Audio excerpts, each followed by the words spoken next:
আমিন, ঢাকা। হুজুরকে তার মূল্যবান তাফসীর পেশ করার জন্য সবিনয় অনুরোধ জ্ঞাপন করছি।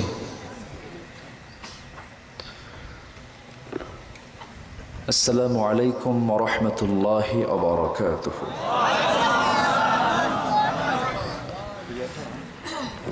إن الحمد لله الأكرم الذي خلق الإنسان وكرم وعلمه من البيان ما لم يعلم فسبحان الذي لا يحصى امتنانه باللسان ولا بالقلم نشهد أن لا إله إلا الله وحده لا شريك له ونشهد أن سيدنا وحبيبنا ومولانا محمدا عبده ورسوله الذي أرسله بالحق بشيرا ونذيرا وداعيا إلى الله بإذنه وسراجا منيرا فقد قال الله تعالى في كلامه المجيد وفرقانه الحميد أعوذ بالله من الشيطان الرجيم بسم الله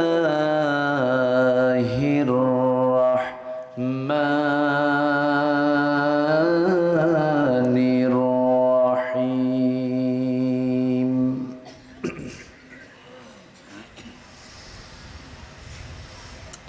يا أيها الذين آمنوا اذكروا الله ذكرا كثيرا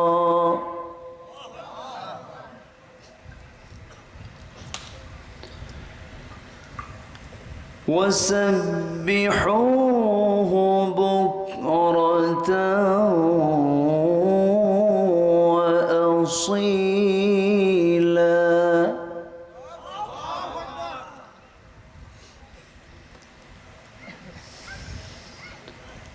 هو الذي يصلي عليكم وملائكته ليخرجكم من الظلمات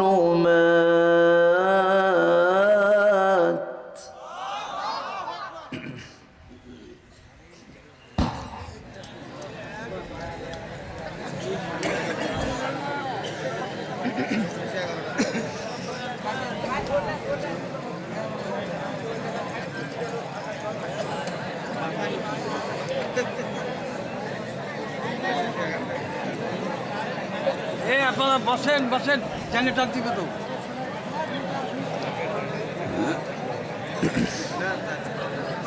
এমন সময় এমন কাজ হলো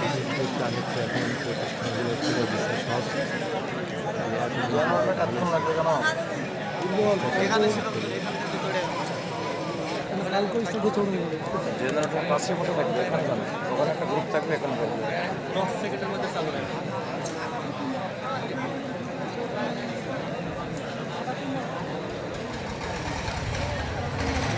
ঠিক আছে তুমি মনে হয় আর আসবে না আর অনেক বিদ্যুৎ আসবে না আজকে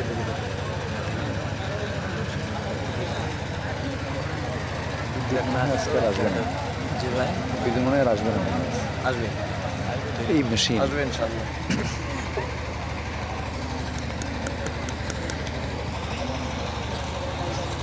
10-15-20 মিনিটের মধ্যে হয়তো চলে আসবে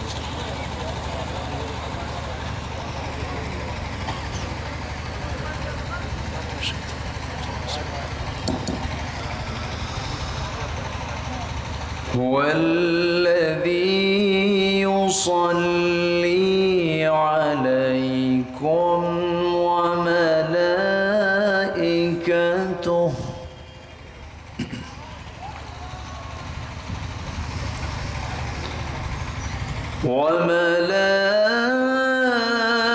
وملائكته ليخرجكم من الظلمات إلى النور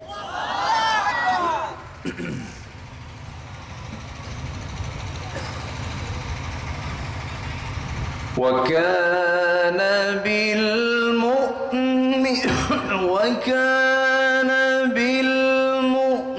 بالمؤمنين رحيما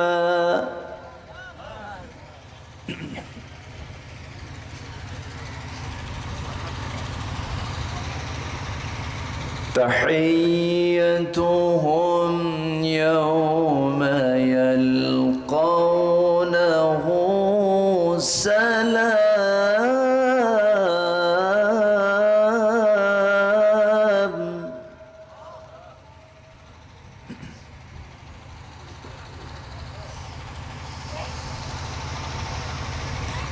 وأعد لهم أجرا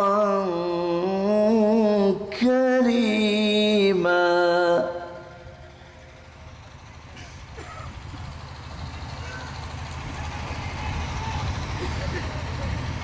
الله أكبر بسم الله الرحمن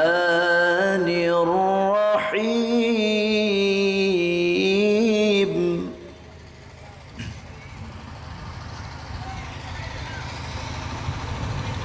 إن الله وملائكته يصلون على النبي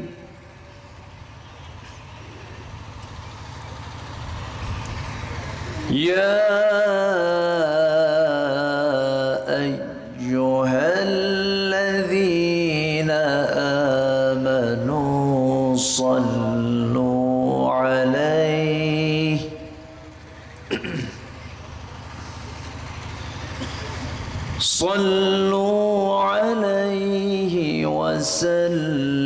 وسلموا تسليما اللهم صل على محمد وعلى آل محمد كما صليت على إبراهيم وعلى آل إبراهيم إنك حميد مجيد اللهم بارك على محمد وعلى آل محمد كما باركت على إبراهيم وعلى آل إبراهيم إنك حميد مجيد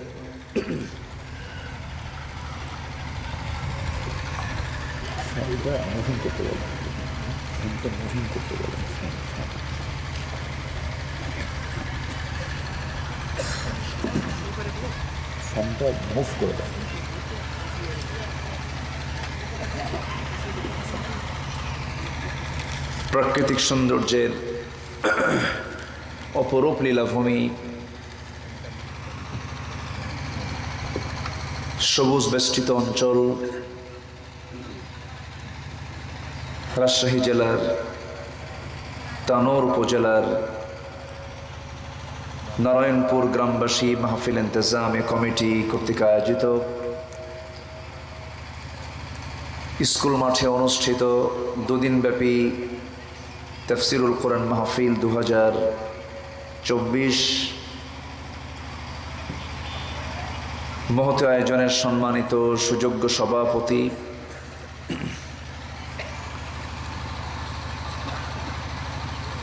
আমার বন্ধুবর,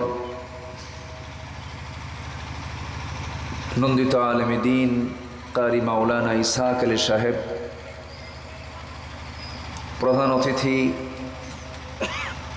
মাননীয় উপজেলা চেয়ারম্যান মহোদয়, আজকের মাহফিলের বরেণ্য মেহমান, কথা বলেছেন উস্তাজুল আসাতিজা, হাজারো আলিমের উস্তাজ, বেলঘরিয়া ঘাট হাট ফাজিল মাদ্রাসার সম্মানিত ভাইস প্রিন্সিপাল মাওলানা FM ইসমাইল আলম আল হাসানি, কথা বলেছেন মুহতারাম মাওলানা আব্দুল্লাহ আল নোমান, উপস্থিত হাজারাত উলামায়ে কেরাম, ফদলা ইসলাম, সুশীল সমাজ, জাতির শ্রেষ্ঠ সন্তান শিক্ষক মণ্ডলী, জাতির বিবেক সাংবাদিকবৃন্দ, সামনে উপস্থিত দূরে কাছের বিভিন্ন স্থান থেকে ছুটে আসা কালিমার ঝান্ডাবাহী, তাওহীদের পতাকাবাহী, দ্বীন ইসলামের নরসারদুল বীর মুজাহিদ, প্রাণ প্রিয় সম্মানিত দ্বীনি ভাইরা, আড়ালে বসে আছেন শ্রদ্ধেয়া সম্মানিতা মা বোনেরা, আলোচনার সূচনায় আনুষ্ঠানিকতার মধ্য দিয়ে আমার পক্ষ থেকে আবারও দিল খোলা সালাম, আসসালামু আলাইকুম ওয়া রাহমাতুল্লাহি তাআলা ওয়া বারাকাতুহু। সালামের জবাব একটু দুর্বল মনে হলো, আসসালামু আলাইকুম ওয়া রাহমাতুল্লাহ। সবাই কেমন আছেন? জি, আল্লাহ তাআলা আমাকে আপনার মতোই রেখেছেন, বলছি আলহামদুলিল্লাহ। গ্রীষ্মের খরতাপ, প্রচণ্ড তাপদাহ চলছে। এই প্রতিকূল আবহাওয়ার মাঝে এখনো আপনারা বসে আছেন। সারাদিনের ঘর্মাক্ত শরীরকে একটু স্বস্তি দেবার জন্য যখন ধীরে ধীরে বিছানার দিকে চলে যাব, ঠিক সেই মুহূর্তে আমরা বসে আছি কোরআনের টানে, জান্নাতের বাগানে। যিনি আসার বসার তৌফিক দিলেন সেই মহান রবের শানে বলে উঠছি আলহামদুলিল্লাহ। আবারও বলছি আলহামদুলিল্লাহ। চিৎকার মেরে বলছি আল্লাহুম্মা ইন্নী আসআলুকা আল হুদা ওয়াত তুকা ওয়াল আফাফা ওয়াল গিনা। সবাই বলি আল্লাহুম্মা লাকা আসলামতু ওয়া বিকা আমানতু ওয়া আলাইকা তাওয়াক্কালতু ওয়া ইলাইকা আনাবতু ওয়া বিকা খাসামতু। সবাই বলি আল্লাহুম্মা আইন্নি আলা যিকরিক ওয়া শুকরিক ওয়া হুসনি ইবাদাতিক।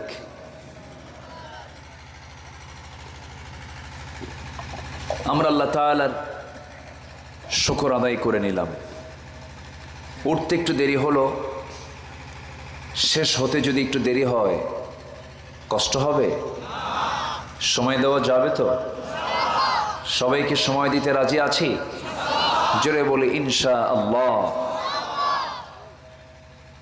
আমার আগের যিনি মেহমান ছিলেন অত্যন্ত চমকপ্রদ, দলিলে ভরপুর এমন আলোচনা আমার দেশের প্রতিটা মাহফিলের প্রতিটা আলোচক যদি করতেন তাহলে একটা বিপ্লব হয়ে যেত। অত্যন্ত তত্ত্ববহুল গুরুত্বপূর্ণ তিনি আলোচনা উপস্থাপন করেছেন। শেষ ক্লাসে উঠেছি, শেষ ক্লাসে বসেছি, ভাঙ্গাচোরা কিছু কথা বলতে চাচ্ছি, যদি আল্লাহ তাআলা আমাকে সেই তৌফিক আমাকে দান করেন। সম্মানিত দ্বীনি ভাইরা,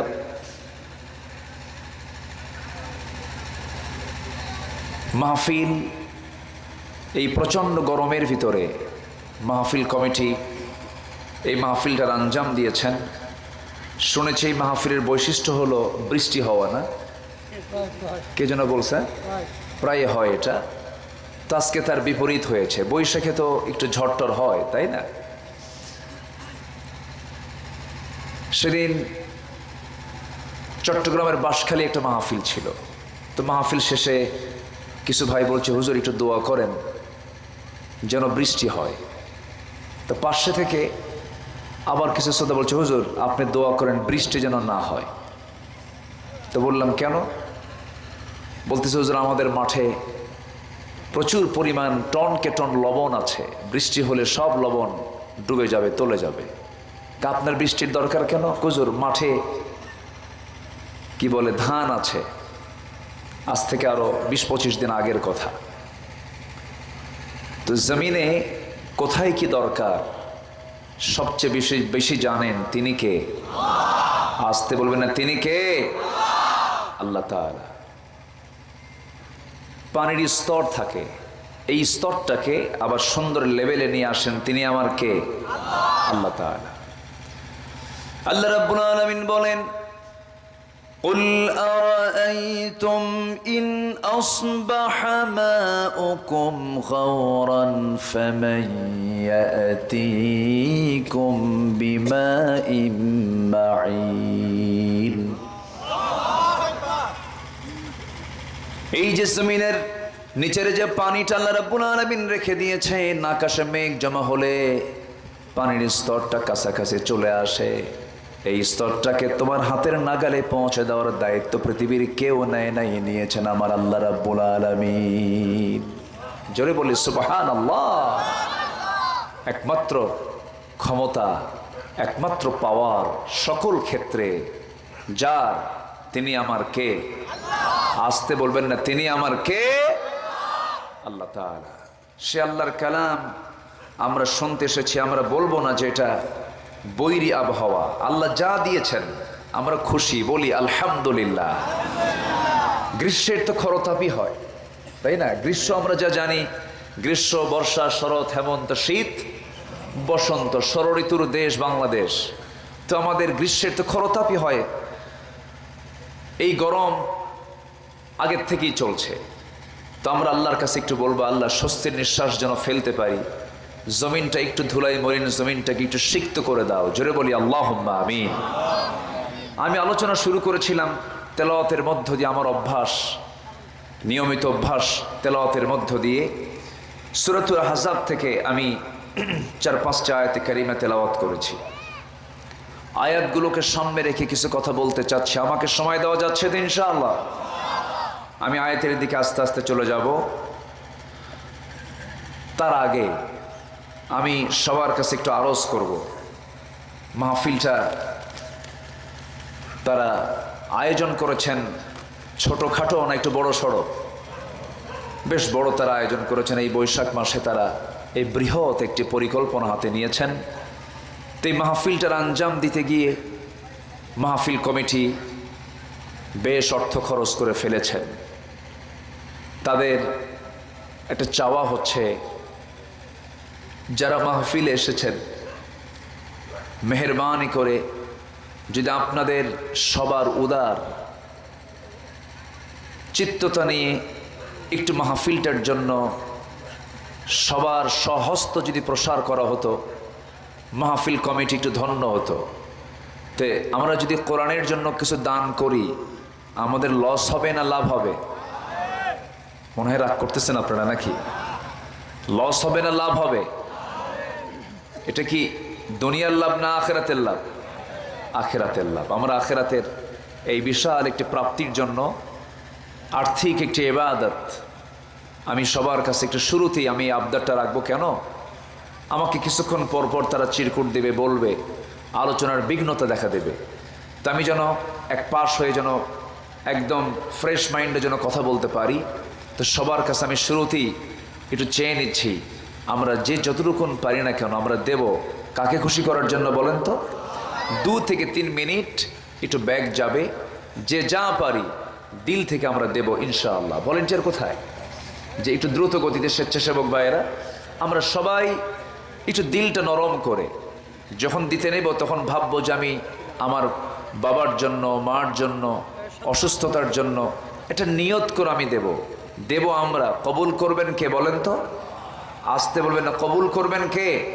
আল্লাহ তাআলা। একটু জিকির করি, লা ইলাহা ইল্লাল্লাহ, লা ইলাহা ইল্লাল্লাহ, সুবহানাল্লাহ, আলহামদুলিল্লাহ। আরো জোরে, সুবহানাল্লাহ, আলহামদুলিল্লাহ, লা ইলাহা। এটা আওয়াজ দিয়ে আমরা আল্লাহর নামটা নেই আর দোয়া করি দ্রুত গতির যেন বিদ্যুৎটা চলে আসে। তাছাড়া আমার সাথে জেনারেটরের মেশিনটা ওয়াজ করতেছে, খুব ডিস্টার্ব আমার কাছে, খুব মনে হচ্ছে, খুব কষ্ট মনে হচ্ছে। দ্রুত যেন বিদ্যুতের ব্যবস্থাটা হয়ে যায়। জিকির করি, সুবহানাল্লাহ, আলহামদুলিল্লাহ। সবাই দেব, আমরা দিল থেকে দেব, যে যতটুকু পারি। না দিয়ে আমরা কেউ থাকবো না, সবাই দেব ইনশাআল্লাহ। জিকির করি, সুবহানাল্লাহ।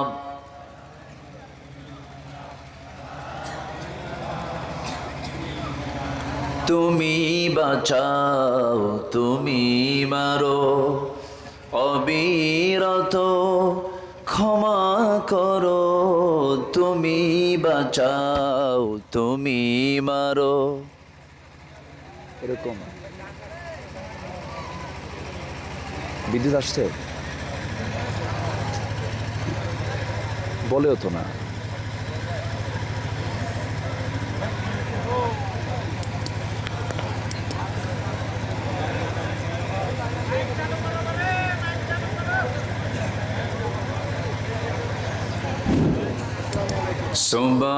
সুবহানাল্লাহ, আলহামদুলিল্লাহ, লা ইলাহা ইল্লাল্লাহ, সুবহানাল্লাহ, আলহামদুলিল্লাহ, লা ইলাহা ইল্লাল্লাহ। তুমি বাঁচাও, তুমি মারো, অবিরত ক্ষমা করো। ধরার যে জন তাকেই ধরো, ধরার যে জন তাকেই ধরো। তোমার মুঠোয় সব আল্লাহ। সুবহানাল্লাহ, আলহামদুলিল্লাহ, লা ইলাহা ইল্লাল্লাহ, সুবহানাল্লাহ, আলহামদুলিল্লাহ, লা ইলাহা ইল্লাল্লাহ। তোমার জিকে পড়ে অবাধ্য হই কেমন করে, তোমার জিকে পড়ে অবাধ্য হই কেমন করে। খুঁজে না পাই কোনো ভাষা, খুঁজে না পাই কোনো ভাষা। শুকর গুজার করার আল্লাহ। সুবহানাল্লাহ,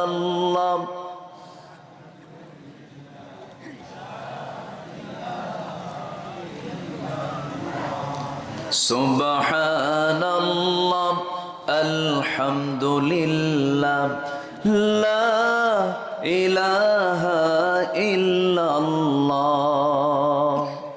আল্লাহ তুমি সবার দানকে কবুল করো, জোরে বলি আমিন। আচ্ছা, কি মাইক দেবো? দিয়ে দেবে।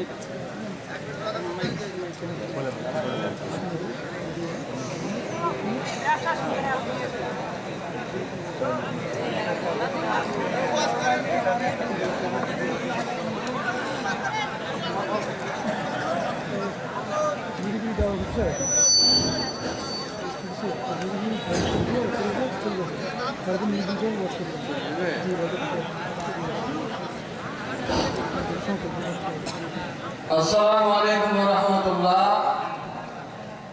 সম্মানিত উপস্থিতি, আমাদের প্রধান মেহমান আলোচনা কৌশলের মাঝখানে আদায়ের জন্য বিরতি, এর ফাঁকে আমাদের উপজেলা চেয়ারম্যান সাহেব উপস্থিত, উনি প্রধান অতিথি। আমি তাকে খুব সংক্ষিপ্ত আকারে গুরুত্বপূর্ণ আলোচনা করার জন্য দ্রুত অনুরোধ করছি। এখন আপনাদের সম্মুখে অত্যন্ত সংক্ষিপ্ত আকারে আলোচনা নিয়ে এসছেন উপজেলা চেয়ারম্যান জনাব মোহাম্মদ লুৎফুর হায়দার রশিদ। তাইকে আমি তার আলোচনা পেশ করার জন্য দ্রুত অনুরোধ করছি।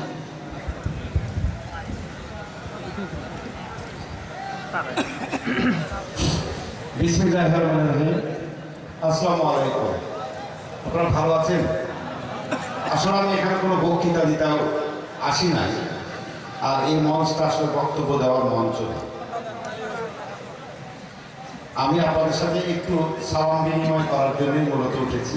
আর আমি আজকে নারায়ণপুর গ্রামবাসীকে ধন্যবাদ জানাই যে ওনারা আজকে এই তাফসীরুল কুরআন মাহফিলে আমাকে প্রধান অতিথি হিসাবে দুটি কথা বলার সুযোগ করে দিয়েছেন। এই জন্যে আমি দুটি কথা বলছি।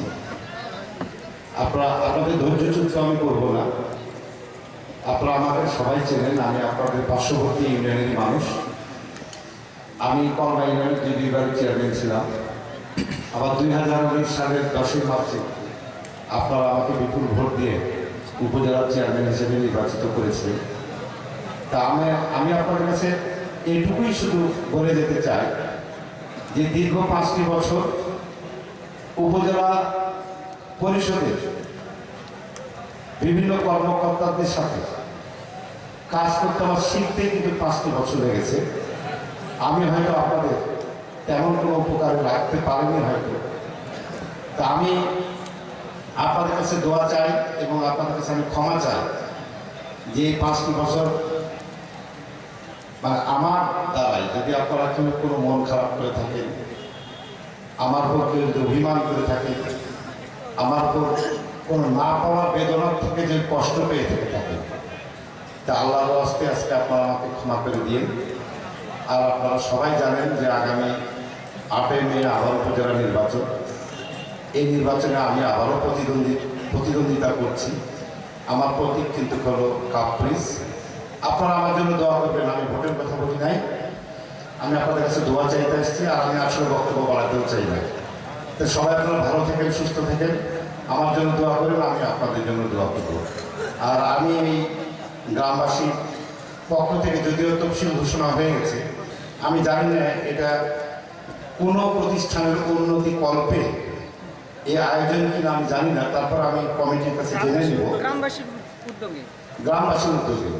তারপরেও আমি ওনাদের কাছে জেনে নেব যদি আমার ব্যক্তিগতভাবে বা সরকারিভাবে কোনো দান অনুদান দেওয়ার থাকে, হয়তো মাইকে আপনাদের সামনে মানে যেহেতু তফসিল ঘোষণা হয়ে গেছে সেহেতু আমাদের আইনিভাবেই বাধা আছে যে আমি যেন এটা কোনো ঘোষণা না করতে পারি। তবে আমি সভাপতি সহ এই কমিটির যারা নেতৃবৃন্দ আছেন তাদের সাথে আমি কথা বলে নিব এবং আমি ইনশাআল্লাহ এই আজকের এই আয়োজকদেরকে আমি সহযোগিতা করবো, এটুকুই আপনাদেরকে বললাম। পরিশেষে আবারও আপনাদের কাছে দোয়া চেয়ে আমি আমার বক্তব্য শেষ করছি। আসসালামু আলাইকুম।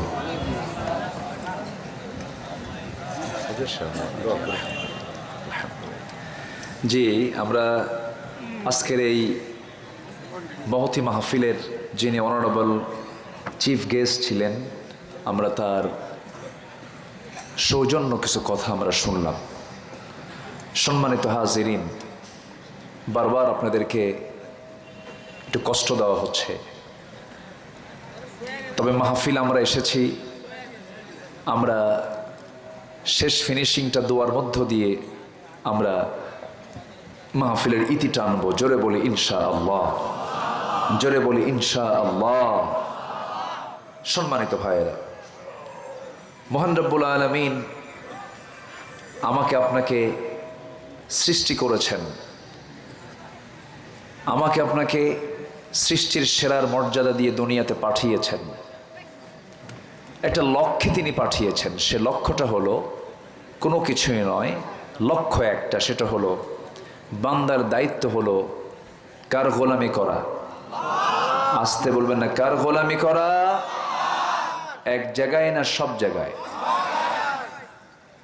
নামাজে আমরা কার গোলামি করি বলেন তো? আল্লাহর গোলামি করি। আচ্ছা, নামাজে আমরা আল্লাহর গোলামি করি, কিন্তু নামাজ থেকে যখন আমরা বাইরে বের হব সে জায়গায়ও গোলামি চলতে হবে কার? কার গোলামি করতে হবে? আল্লাহ। সুদ খাওয়া কার গোলামি? আসতে কয়। আচ্ছা, আপনার কি বিরক্ত হচ্ছেন আমার উপরে? না সুদের নাম নিলাম আবার মানে বেকায়দায় মানে ফেলে দিলাম কিনা অনেকের, নাকি আলোচনা পাল্টায় ফেলবো, এরকম কিছু ভাবতেছেন নাকি? আপনি বললেও তো আমি শুনবো না, শোনা জায়েজও নাই তো। আসতে কন কেন, ঠিক কিনা? তাহলে শুধু নামাজ আল্লাহর গোলামি হবে, নামাজ থেকে বের হয়ে শয়তানের গোলামি হয়ে যাবে, এটা কি প্রকৃত বান্দার কি এমন কাজ হতে পারে? আল্লাহ রাব্বুল আলামিন নামাজ যখন শেষ হয়ে যাবে সেই সময় সুন্দর করে বান্দাকে সতর্ক করে দিচ্ছেন, فَإِذَا قُضِيَتِ الصَّلَاةُ فَانتَشِرُوا فِي الْأَرْضِ وَابْتَغُوا مِنْ فَضْلِ اللَّهِ واذكروا الله كثيرا لعلكم تفلحون। জোরে বলুন আল্লাহু আকবার। যখন তোমার সালাত আদায় শেষ হয়ে যাবে, মসজিদে তোমার সিজদা দেওয়া শেষ হয়ে যাবে, সালাত যখন ফিনিশ হয়ে যাবে, সেই সময় তুমি মসজিদ আর অবস্থান না করে মসজিদ থেকে বের হয়ে যখন তুমি কোনো কাজ করতে যাবে, সেই সমস্ত কাজের ক্ষেত্রে তুমি আমি আল্লাহ আমার তুমি বেশি করে জিকির করবা। জোরে কোন সুবহানাল্লাহ। ব্যবসায়ী ব্যবসা করবে, হালাল চিন্তা মাথায় নিয়ে ব্যবসা করবে, চাকরিজীবী চাকরি করবে, আমার নামটা নিয়ে তুমি হালাল পন্থায় চাকরি করবে। ব্যাংকার তুমি ব্যাংকের কাজ চালাবা, সুদমুক্ত ব্যাংকিং কার্যক্রম তুমি পরিচালনা করবে। এমন করে আল্লাহ রাব্বুল আলামিন বলছেন, বান্দার এমন কোনো কাজের অংশ নাই যে কাজের অংশ আমার হুকুম নাই, প্রত্যেকটা জায়গায় আমার হুকুমকে মেনে চলবা, এটাই হলো আমার গোলামি। আমার বন্ধুগণ, আমি যে সূরা থেকে তেলাওয়াত করেছি সেই সূরাটার নাম হলো সূরাতুল আহজাব, আয়াত নাম্বার 41 থেকে শুরু করে নিয়ে আমি 44 আয়াত পর্যন্ত আমি তেলাওয়াত করেছি। আল্লাহ রাব্বুল আলামিন এখানে ইমানদারকে ডাক দিচ্ছেন। কাদেরকে ডাক দিচ্ছেন? ইমানদারকে ডাক দিচ্ছেন। আমরা এখানে যারা বসে আছি, বেঈমান কেউ আছে নাকি? কেউ বেঈমান আছে? হ্যাঁ, ইমান ছাড়া কোনো লোক আছে? নাই। আমাদের মোটামুটি সবার ইমান আছে তো নাকি?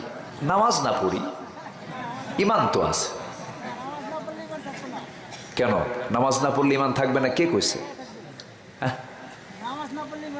হ্যাঁ, একটা হাদিস এসেছে, আল ফারকু বাইনাল মুমিন ওয়াল কাফির তারকুস সালাত। এমন একটা ইবাদত সালাত, সালাতই বলে দেয় কে কাফের আর কে মুমিন। মুমিন এবং কাফেরের মধ্যে পার্থক্য সৃষ্টি করে দেয় হলো 5 ওয়াক্ত নামাজ। বলেছেন মুহাম্মদ সাল্লাল্লাহু আলাইহি ওয়াসাল্লাম। আমার ফতোয়া না, ফতোয়া দিয়েছেন মুহাম্মদ সাল্লাল্লাহু। বলে হুজুর নামাজ নাই তো কি হয়েছে, আমার কি ঈমান নাই? বলে ফেলে। আমার বন্ধুগণ, ঈমানদারকে আল্লাহ ডাক দিচ্ছেন, কিন্তু আমার দেশে বহু লোকের নামই আছে ঈমান আলী। কি নাম? নাম ঈমান আলী, কিন্তু ফজর নামাজ পড়ে না, জোহর নামাজ পড়ে না, নামাজের খবরই রাখে না। নাম হলো রমজান আলী, রমজান মাসে দুপুরবেলা ভাত খায়। নাম হলো ফজর আলী, ফজরে তাজা হয় না। নাম হলো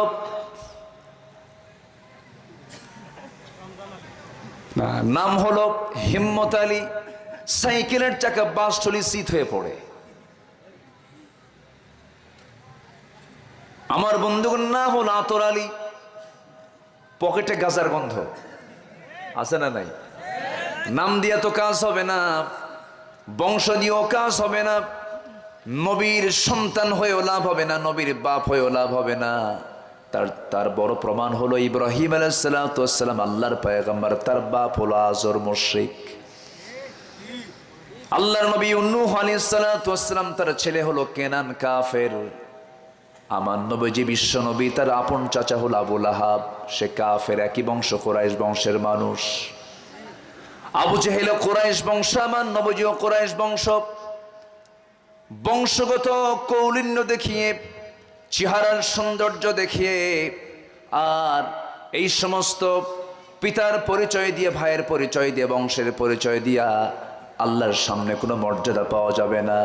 আল্লাহ বান্দাকে স্পষ্ট করে জানিয়ে দিলেন, ইন্না খালাকনাকুম মিন যাকারিন ওয়া উনসা ওয়া জাআলনাকুম শুউবান ওয়া ক্বাবাইলা লিতাআরাফু ইন্না আকরামাকুম ইনদাল্লাহি আতকাকুম। আমি তোমাদেরকে এক নর এবং নারী থেকে এই পৃথিবীতে পাঠিয়েছি, সৃষ্টি করেছি, বিভিন্ন ভাষা, গোত্র, বংশে ভাগ করে দিয়েছি, যেন তোমরা একে অপরকে চিনতে পারো। তোমাদের মধ্যে সেই বান্দাগুলো আমার কাছে সবচাইতে বেশি দামি, সম্মানিত, যে বান্দাগুলো আমি আল্লাহ আমাকে সবচাইতে বেশি ভয় করে, আমাকে সম্মান করে। জোরে বলি সুবহানাল্লাহ। ঈমান হলো সবচেয়ে বড় দৌলত। ঈমান আছে, তার দাম আছে। ঈমান নাই, তার কোনো দাম নাই। সেই ইমানদারকে আল্লাহ রাব্বুল আলামিন সুন্দর করে ডাক দিচ্ছেন। কোরআনে আল্লাহ রাব্বুল আলামিন বান্দাকে বিভিন্নভাবে ডাক দিয়েছেন। যেমন আল্লাহ তাআলা কিছু কিছু জায়গায় বলছেন, ইয়া আইয়ুহাল ইনসানু মা গাররাকা বিরাব্বিকাল কারীম الذي خلقك فسواك فعدلك في أي صورة ما شاء ركبك। জোরে বলুন আল্লাহু আকবার। এখানে ইনসান বলে সম্বোধন করেছেন, হে মানব মণ্ডলী। আরেক জায়গায় বলছেন, ইয়া আইয়ুহান নাসু উবুদু ربكم الذي خلقكم والذين من قبلكم لعلكم تتقون। জোরে বলুন আল্লাহু আকবার। আমার বন্ধুগণ, এরকম করে আল্লাহ রাব্বুল আলামিন ইয়া আইয়ুহান নাস বলে সম্বোধন করেছেন, ইয়া আইয়ুহাল ইনসান বলে সম্বোধন করেছেন। আল্লাহ রাব্বুল আলামিন এখানে হে ইমানদার বলে সম্বোধন করে বলছেন, তোমরা জিকির করো সবচাইতে বেশি কার? কার জিকির করব আমরা? আল্লাহর জিকিরটা করব এক সময় না সব সময়? সকালে সন্ধ্যায় কার জিকির হবে? আল্লাহর জিকির হবে। অনেকে আমরা জিকিরের ব্যাখ্যা বুঝি না। আমার দেশে এমন জিকিরও আছে, জিকির করতে করতে বেহুশ হয়ে যায়, জিকির করতে করতে পাজামা থাকে না, আছে না নাই? জিকির করতে করতে লাফ মেরে আম গাছে ওঠে, জাম গাছে ওঠে, ভুল করে বড়ই গাছে চড়ে না। বড়ই গাছে কাঁটা আছে যে, এগুলো ভণ্ডামি। আমার ভাইয়েরা, জিকিরের ব্যাখ্যা যদি দিতে যাই একটু সময় লেগে যাবে। জিকিরের ব্যাখ্যা দেখার জন্য কোথাও যাওয়া লাগবে না, কোরআনটাই যথেষ্ট। আল্লাহ রাব্বুল আলামিন জিকিরটাকে এই নিয়ে বিভিন্ন জায়গায় এটার ব্যাখ্যা করে আবার অন্য জায়গায় কথা বলেছেন। জিকির মানে হলো নামাজ, জিকির মানে হলো কোরআন। ফাআইনা তাযহাবুন ইন হুয়া ইল্লা যিকরুল লিল আলামিন। কোথায় তুমি দৌড়াচ্ছ? সবচেয়ে বড় জিকির হলো তোমার জন্য কোরআনে কারীম। জোরে বলেন সুবহানাল্লাহ। তাহলে জিকির কি বলেন তো? কোরআন। কোরআন পড়লে কি জিকিরের হক আদায় হবে কিনা বলেন? আদায় হয়ে যাবে। আমার বন্ধুগণ, জিকির মানে হলো নামাজ, সালাত। إذا نودي للصلاة من يوم الجمعة فاسعوا إلى ذكر الله وذروا البيع ذلكم خير لكم إن كنتم تعلمون জোরে বলুন আল্লাহু আকবার। যখন তোমাদেরকে সালাতের জন্য ডাকা হয় সেই সময় তোমরা সমস্ত লেনদেন ব্যবসা বাণিজ্য সব বন্ধ করে জিকিরের জন্য তোমরা মসজিদে আসো। মসজিদে গিয়ে আমরা যে জিকিরটা করে সেই জিকিরের নামটা কি বলেন? সালাত। তাহলে বোঝা গেল জিকির মানে হলো কোরআন, জিকির মানে হলো সালাত। আবার সালাত যখন আদায় হয়ে গেছে, সালাত আদায় শেষান্তে মসজিদ থেকে বের হব, আল্লাহ তাআলা বলছেন এই সময় তুমি আমার জিকিরটারও বেশি করে করো। কাসীরা শব্দ আসছে, ওয়াযকুরুল্লাহ কাসীরা, আমার জিকিরটা তুমি বেশি করে, মানে নামাজ শেষ করে বাইরে যখন তুমি চলে যাবে যে কাজই করবা সেই কাজে বিধান আগে খুঁজে বের করবে। কার বিধান? আসতে বলবেন না, কার বিধান? বিড়ি খাওয়া আর দোয়া কন। মসজিদ থেকে বের হয়ে বিড়ি খাওয়া লোক আছে না নাই? এদিকে আল্লাহর জিকির নাকি? আবার মাহফিল এসে মাঝে মাঝে প্রশ্ন করে, হুজুর একটু বিড়ি খাও বলেন তো, বিড়ি খাওয়ার কি জায়েজ আছে? মানে উনি জায়েজের চেষ্টায় আছে। বিড়ি খাওয়া জায়েজ না না জায়েজ এটার ফতুয়া সবচেয়ে শক্ত করে দিতে পারবে হলো ডাক্তাররা। পৃথিবীর কোনো চিকিৎসক কোনো ডাক্তার কি বলে বিড়ি খাওয়া ভালো? আজ থেকে বিড়ি খাওয়া ভালো কেউ বলে না। তাহলে কিন্তু হুজুর কি বলতে পারে যে বিড়ি খাওয়া ভালো? যদি জাতি হিসেবে যদি দেখা হয় এই দেশের কত পার্সেন্ট লোক নেশাতে আছে বলেন তো? বলেন, নেশা তো বিড়ি কি নেশা না নাকি? আসতে কয়, চুপচাপ বসে আছে, কেউ কিছু কয় না। হুজুর কিছু কব না, আপনি কন। আচ্ছা, বিড়ি কি খাদ্য যা খাইলে পেট ভরে? এরকম কিছু বলেন তো। আচ্ছা আচ্ছা, বিড়ি তাহলে কোনো খাদ্য না, তাহলে বিড়ি কি হবে বলেন তো? আসতে কয়, যা না খেলে মাথা ঘোরে, ভাল লাগে না, কেমন যেন মনে হয়। হ্যাঁ, কি করে?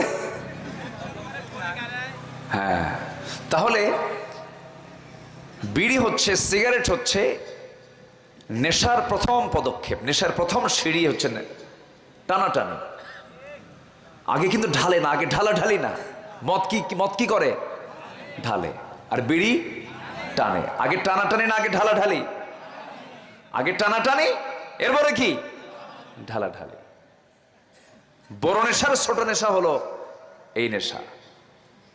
তাহলে আমি নামাজ শেষ করলাম, রোজা সম্পন্ন করলাম, ইফতার করেই বিড়ির দোকানের সামনে যায় কই, ভাই দিনটা যে কেমনে পাড়ি দিছে, তাড়াতাড়ি দে, টান একখান দিয়ে মরি। আছে না নাই? আছে। আমার বন্ধুগণ, এক সেকেন্ডের জন্য আল্লাহর জিকির থেকে নিজেকে দূরে রাখা যাবে না। এক সেকেন্ড আল্লাহর জিকির থেকে নিজেকে দূরে রাখা যাবে না, গাফেল রাখা যাবে না। আল্লাহ এই জন্য সুন্দর করে বান্দাকে ডাক দিয়ে বলছেন জিকির করবা কোন সময়? ওয়াসাব্বিহুহু লাআয়াতিল লিউলিল আলবাব الذين يذكرون الله قياما وقعودا وعلى جنوبهم ويتفكرون في خلق السماوات والأرض ربنا ما خلقت هذا باطلا سبحانك فقنا عذاب النار জোরে বলুন আল্লাহু আকবার। আমার বন্ধুগণ, আল্লাহ রাব্বুল আলামিন বলছেন নিঃসন্দেহে আসমান সৃষ্টিতে, জমিন সৃষ্টিতে, রাত এবং দিনের আবর্তনের মধ্যে যারা বিচক্ষণ, যারা গবেষক, তাদের জন্য বহু গবেষণা আছে, বহু শিক্ষা আছে এর মধ্যে। এবং যারা আল্লাহ জিকির করে দাঁড়িয়ে থেকে, বসে থেকে, শয়নে স্বপনে শেষ পর্যন্ত আল্লাহকে বলে, আল্লাহ তুমি যা কিছু সৃষ্টি করেছো কোনো কিছুই তুমি অবান্তর সৃষ্টি করো না। এই যেরকম সুবহানাল্লাহ। আল্লাহর কোনো সৃষ্টিকে অবান্তর আছে? আল্লাহর কোনো সৃষ্টির কোনো উপকারিতা নাই, এমন কোন সৃষ্টিকে আল্লাহর আছে? ডাব গাছে ডাব দিয়েছেন, আম গাছে আম দিয়েছেন, তেঁতুল গাছে তেঁতুল দিয়েছেন। এই পরিকল্পনা, সুন্দর পরিকল্পনা, সূক্ষ্ম পরিকল্পনা কার? আসতে বলবেন না কার?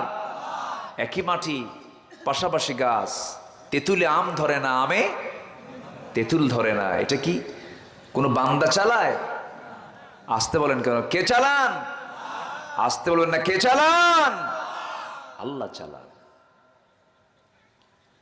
আমার বন্ধুগণ, কি সূক্ষ্মতার পরিচালনা! কোটি কোটি প্রাণী গোটা দুনিয়াতে আছে। 18,000 মাখলুকাত শব্দটা ভুল কথা। শুধু 18,000 মাখলুকাত দিয়ে দুনিয়া নয়, অসংখ্য মাখলুকাত আল্লাহ তাআলা দুনিয়াতে রেখে দিয়েছেন। স্থলভাগে আর কত প্রাণীর বসবাস আছে? সবচেয়ে বেশি বসবাস হলো জলভাগের প্রাণী, জলভাগের মধ্যে প্রাণীগুলো।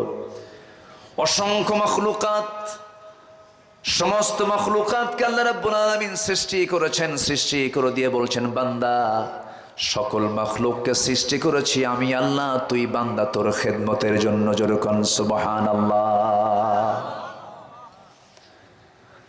হয়তো প্রশ্ন করতে পারেন আপনি, হয়তো বলতে পারেন, বাঘ হিংস্র প্রাণী, সিংহ হিংস্র প্রাণী, এটা মানুষের কি কল্যাণে আসে, কি উপকারে আসে? বাঘ কি মানুষের মাঝে থাকে না জঙ্গলে থাকে? সিংহ কি লোকালিটিতে থাকে না জঙ্গলে থাকে? জঙ্গলে থাকে। জঙ্গল কাটার মতো লোক আমার দেশের মনে হয় কোনো মানুষ নাই।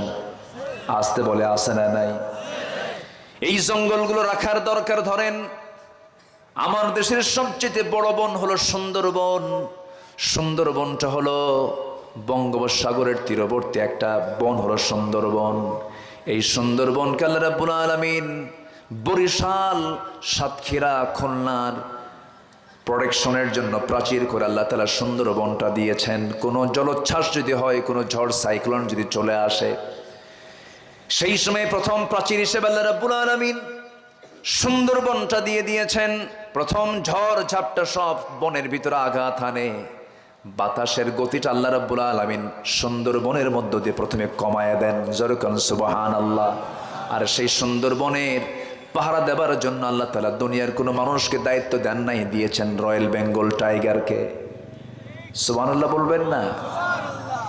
কোন প্রাণীকে আল্লাহ রাব্বুল আলামিন বান্দার জন্য অবান্তর সৃষ্টি করেন নাই। কোনো কিছুই বান্দার অকল্যাণের জন্য সৃষ্টি করেন নাই।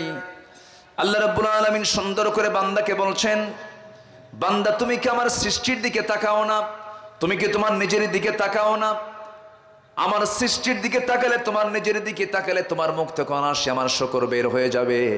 আল্লাহ রাব্বুল আলামিন সুন্দর করে বলছেন, আল্লাযী খালাকাকা ফাসাওয়াকা ফাআদালাক ফি আইয়ি সূরাতিন মা শাআ রাক্কাবাক ألم نجعل له عينين ولسانا وشفتين وهديناه النجدين জোরে বলুন আল্লাহু আকবার।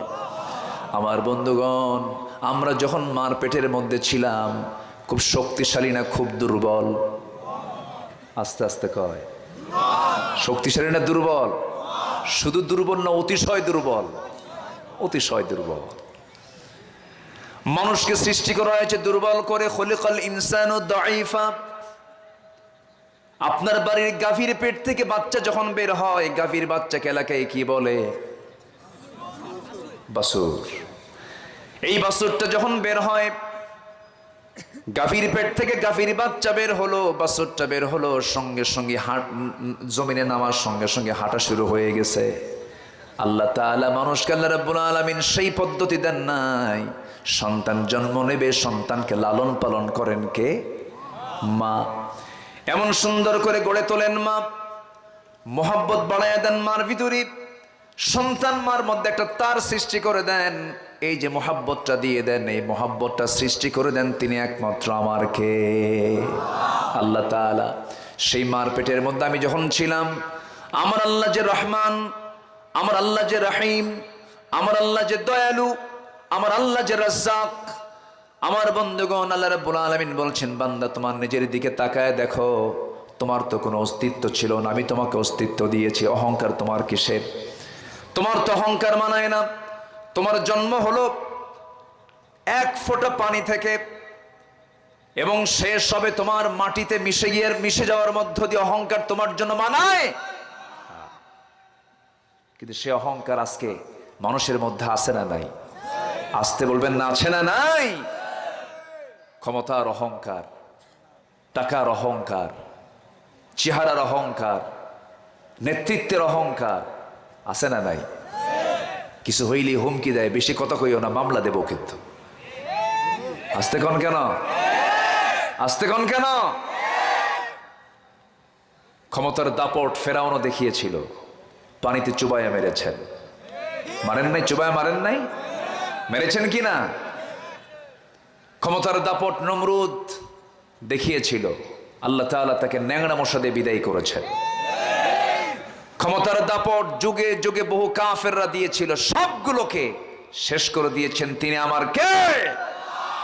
আজকের দুনিয়াতেও যারা ক্ষমতার দাপট দেখাচ্ছেন, জুলুম করছেন, নমরুদ থেকে শিক্ষা নিন, ফিরআউন থেকে শিক্ষা নিন। মুহূর্তের মধ্যে জিরোকে হিরো বানান, আবার হিরোকে জিরো বানান তিনি একমাত্র কে? আসতে বলবেন না, তিনি আমার কে?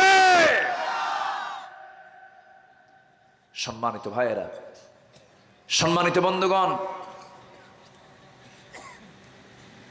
আজকে দুনিয়া জুড়ে বিশ্বের কোথাও যারা হকপন্থী তারা কেউ আরামে নাই। কেউ কি আরামে আছে? এমনকি কাবা শরীফের ইমাম কনসার্টের বিরুদ্ধে কথা বলেছেন, শুরু করেছেন, খুতবা শেষ করতে পারেন নাই, সেখান থেকে কট করে ধরে জেলখানায় ঢুকায় দিয়েছে। সম্মানিত ভাইয়েরা, দেশ স্বাধীন হয়েছে ৭১-এ, আজকে ২০২৪ সাল, ৫৩ বছর। এদেশের রাষ্ট্র ক্ষমতায় কখনো কি আলেমরা একবারের মতো গেছে? একবারও গেছে? যায় না। ক্ষমতা পেয়েছে? পায় নাই। তাহলে দেশ চালাইছে কি আলেমরা না সাধারণরা? আচ্ছা, আলেমরা তো আর দেশ চালায় নাই। আচ্ছা, তা আলেমরা দেশ চালালো না, কিন্তু সবচাইতে বেশি জেলখানায় কারা? দেশ চালানো না, ক্ষমতায় গেল না, তারা কেন জেলখানায়? কি কথা কি বোঝা যায়? কথা কি বোঝা যায়? কথা বোঝা যায়? একটা পক্ষের বড় জ্বালা হলো ইসলামকে তাদের সহ্য হয় না। আসতে বলবেন না, জোরে বলুন ঠিক কিনা? ইসলাম সহ্য হয় না এমন কিছু মুসলিম নামধারী আছে না নাই? আসতে বলবেন না, আছে না নাই? একজন মুসলমান এমন জাতীয় কথা বলতে পারে না, মাননীয় স্পিকার, আমার ছেলে বিয়ে করেছে কলকাতার গাঙ্গুলি পরিবারে, আমার বৌমা যখন ঢাকায় থাকে তখন সে ৫ ওয়াক্ত নামাজ পড়ে, যখন সে কলকাতা যায় তখন সে পূজাও করে। এই জাতীয় মানসিকতা, এই জাতীয় চিন্তা যাদের ভিতরে কাজ করে, লালন যারা করে, তারা কি প্রকৃত অর্থে তারা কি মুসলমান হতে পারে? আসতে বলে না, মুসলমান হতে পারে? ইসলাম আছে সে মুসলিম, ইসলাম নাই সে মুসলিম হতে পারে না। কথা অনেক আছে, আস্তে আস্তে করে বলবো। আমাকে সময় দিচ্ছেন তো নাকি?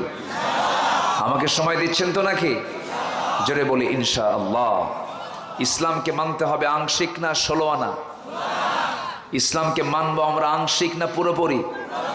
পুরোপুরি। আংশিক ইসলাম মানা নাম ইসলাম নয়, মুসলিম নয়। ইসলামকে পুরোপুরি মানতে হবে। ইসলামকে আংশিক মানা যাবে না। আল্লাহ বলছেন, তুমি আমার স্মরণ করো সকালে সন্ধ্যায়, মানে হলো সকালেও আমার হুকুম মেনে চলবে, সন্ধ্যা আমার হুকুম মেনে চলবে। নামাজটা পড়বে তুমি সকাল সন্ধ্যায় ৫ ওয়াক্ত নামাজ পড়বে। আমার দেশে ৫ ওয়াক্ত মুসল্লি বেশি না, সাপ্তাহিক মুসল্লি বেশি। সাপ্তাহিক মুসল্লি বেশি না বাৎসরিক মুসল্লি বেশি? বলেন। বাৎসরিক মুসল্লি আমার দেশে আছে, সাপ্তাহিক মুসল্লি আমার দেশে আছে, আবার মাসিক মুসল্লিও আছে। রমজান মাস যখন চলে আসে, রমজান মাসের তার বুজুর্গি দেখে মনে হয় জিব্রাইল ফেল। আছে না নাই? নামাজ দৌড়ছে, সারা মাস নামাজ রোজার মধ্য দিয়ে মহাব্যস্ত, সুন্দর করে রমজান মাসটা পার করলো। রমজানের পরের দিন, ঈদের দিন, সারাদিন আড্ডা টাড্ডা মেরে সন্ধ্যার পরে মদ খায়া শীত হয়ে পড়ে আছে। ইসলাম তো শুধু রমজান মাসের জন্য নয়, ইসলাম তো শুধু শুক্রবারের জুমার নামাজের মধ্য দিয়ে নয়, ইসলামটাকে মানবো আমরা একদিন না সব দিন, 1 মাস না 12 মাস, 1 ঘন্টা না 24 ঘন্টা। আমি যখন আমার স্ত্রীর সঙ্গে রাত্রিবেলা শুয়ে থাকবো, সেখানেও ইসলাম আছে না নাই? আসতে বলবেন না আছে না নাই?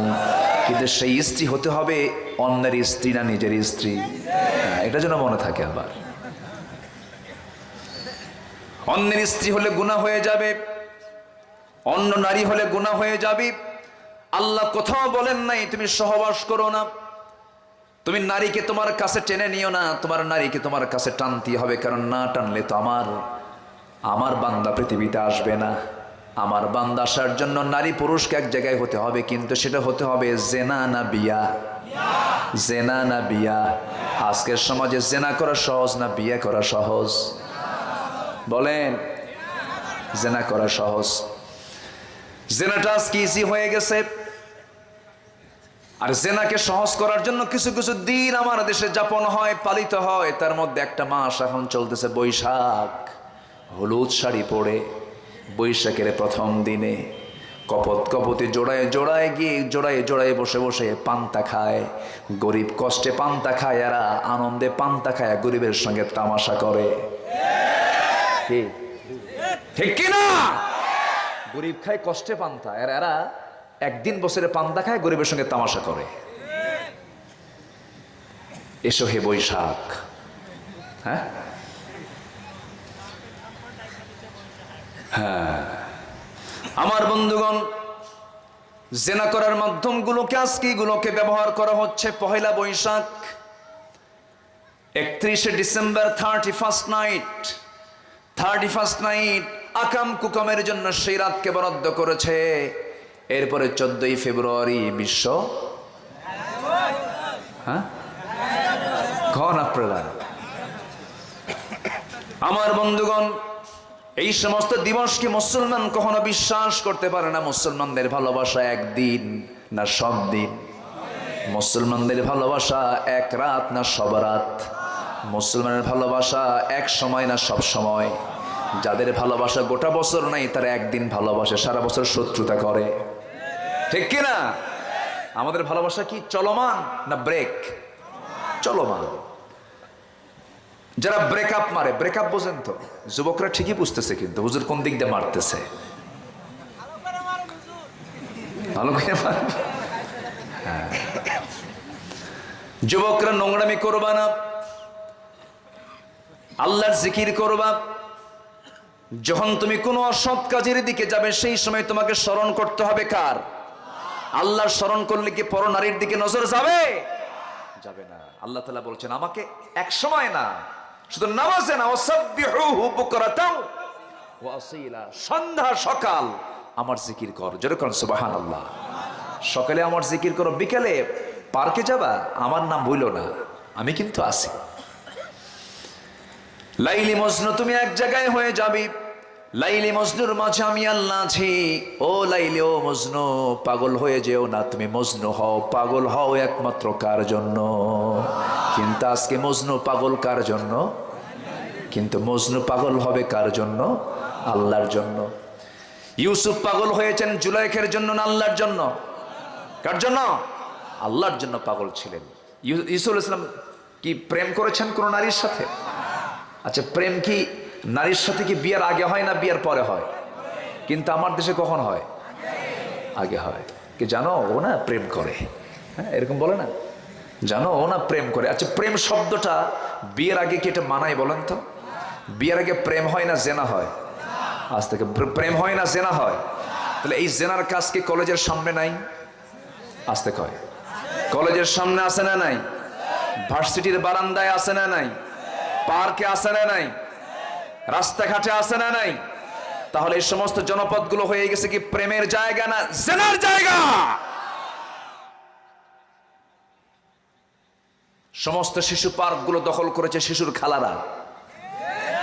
শিশুরা আছে, মার নাম দিছে পৌর শিশু পার্ক, কিন্তু ওই জায়গায় কোনো শিশুই নাই, সব শিশুর খালা বসে আছে। সারাদিন গল্প করে, তুমি আমার আমি তোমার, কোনো ভাষা নাই আর। এই নোংরামিগুলো করো না যুবকরা।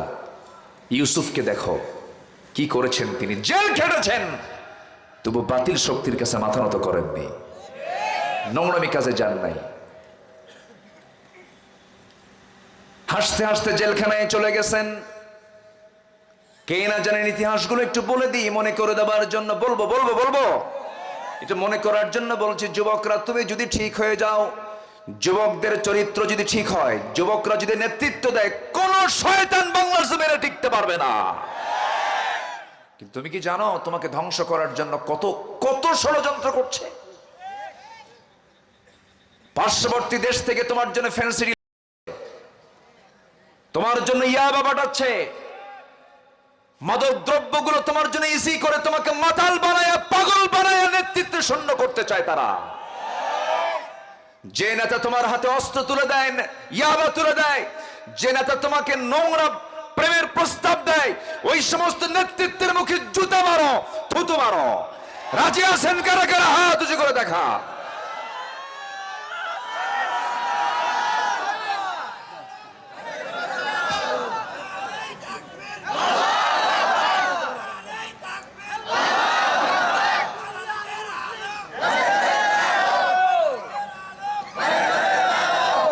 আল্লাহ কবুল করুন, জোরে বলি আমিন, আরো জোরে আমিন।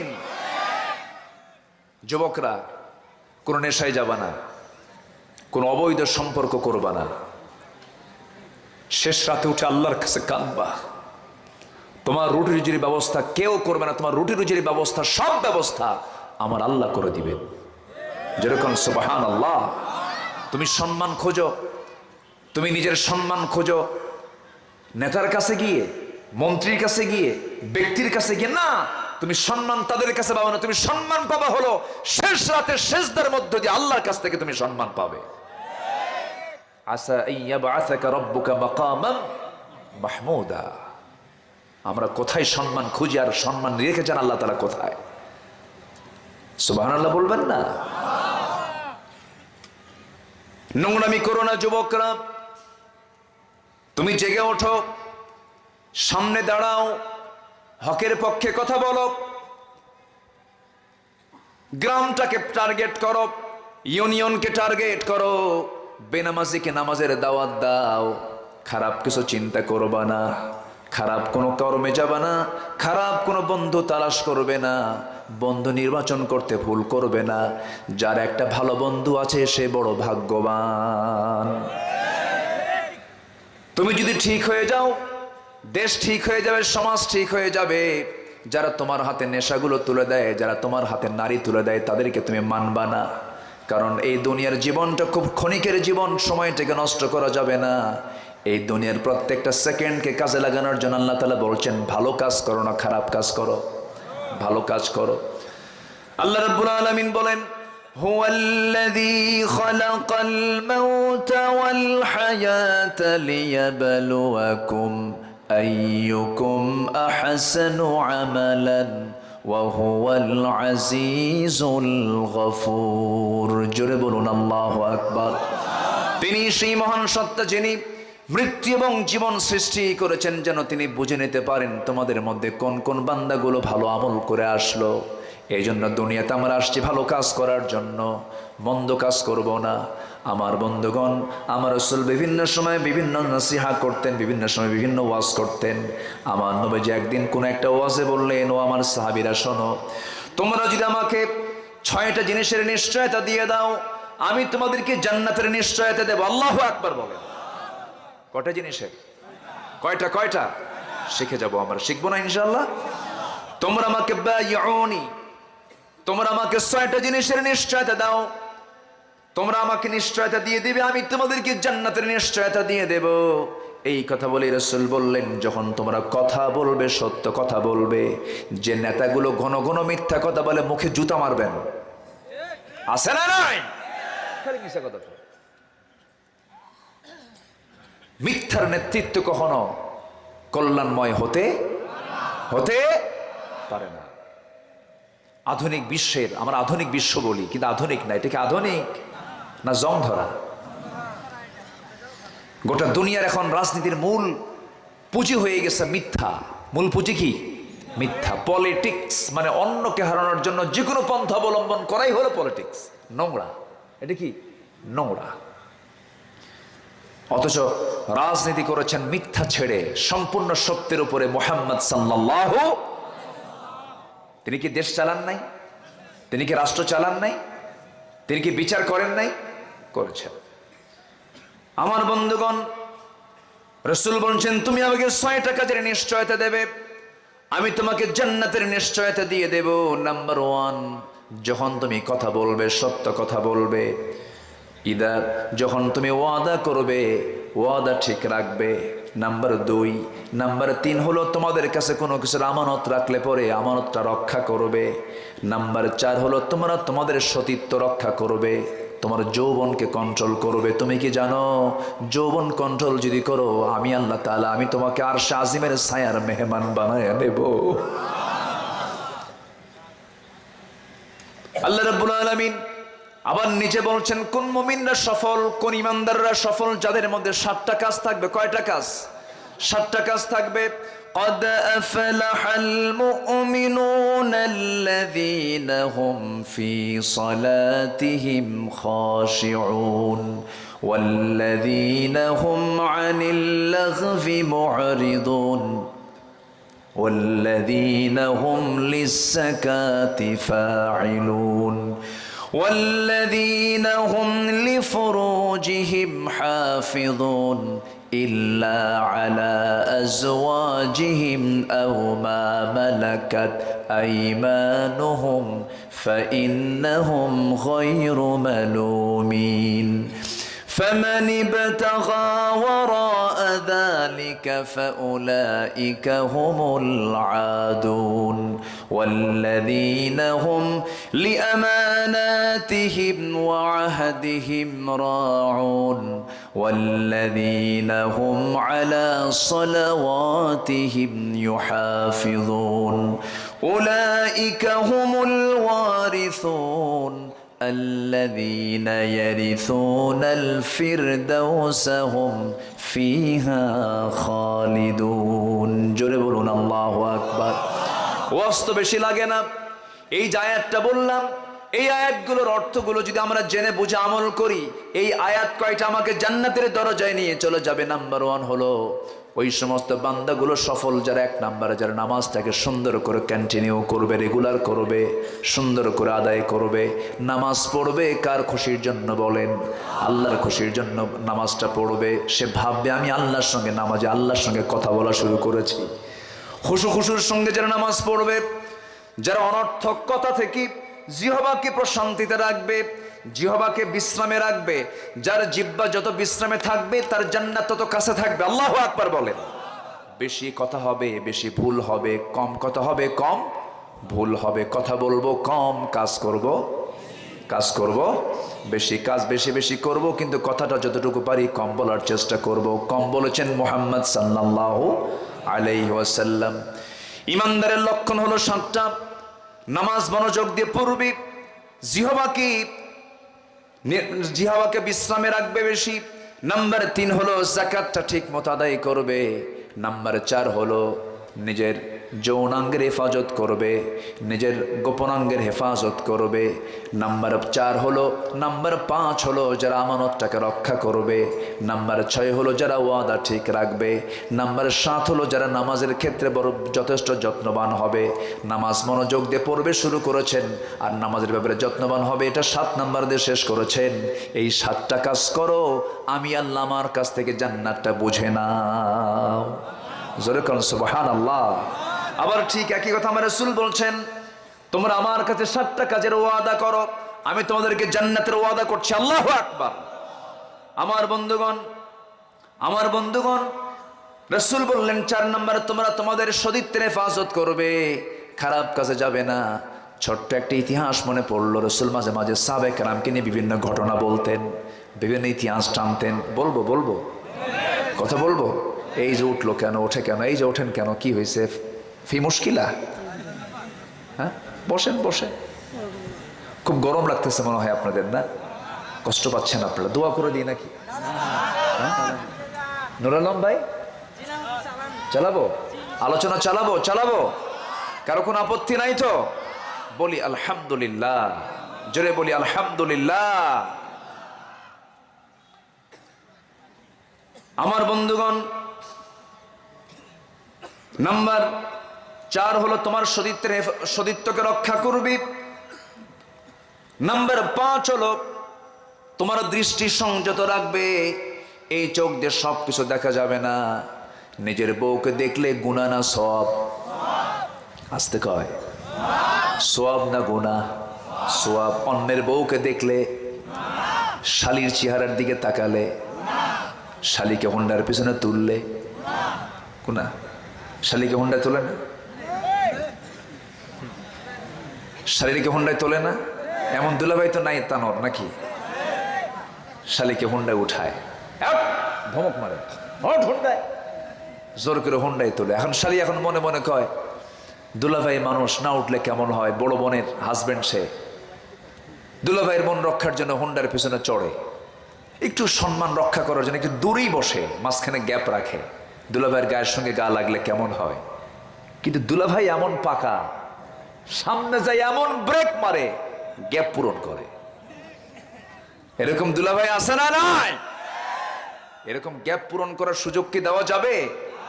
যাবে না, তাকানো যাবে না। অন্যের স্ত্রীর দিকে তাকায়া প্রশান্তি পাওয়া যাবে না, আনন্দ নেওয়া যাবে না। আবার দেখবেন অনেকে এরকম আছে, নতুন বিয়ে করছে, বউটা একটু কালো হয়েছে, মনটা খারাপ, বিয়ার 3 দিন পরে হাও মাও করে কান্দে আর কয় কি বিয়ে করলাম রে, বউটা কালো। সুমনের বউ দেখতে কত সুন্দর, দেখেন নজর দেখেছে কোন দিকে?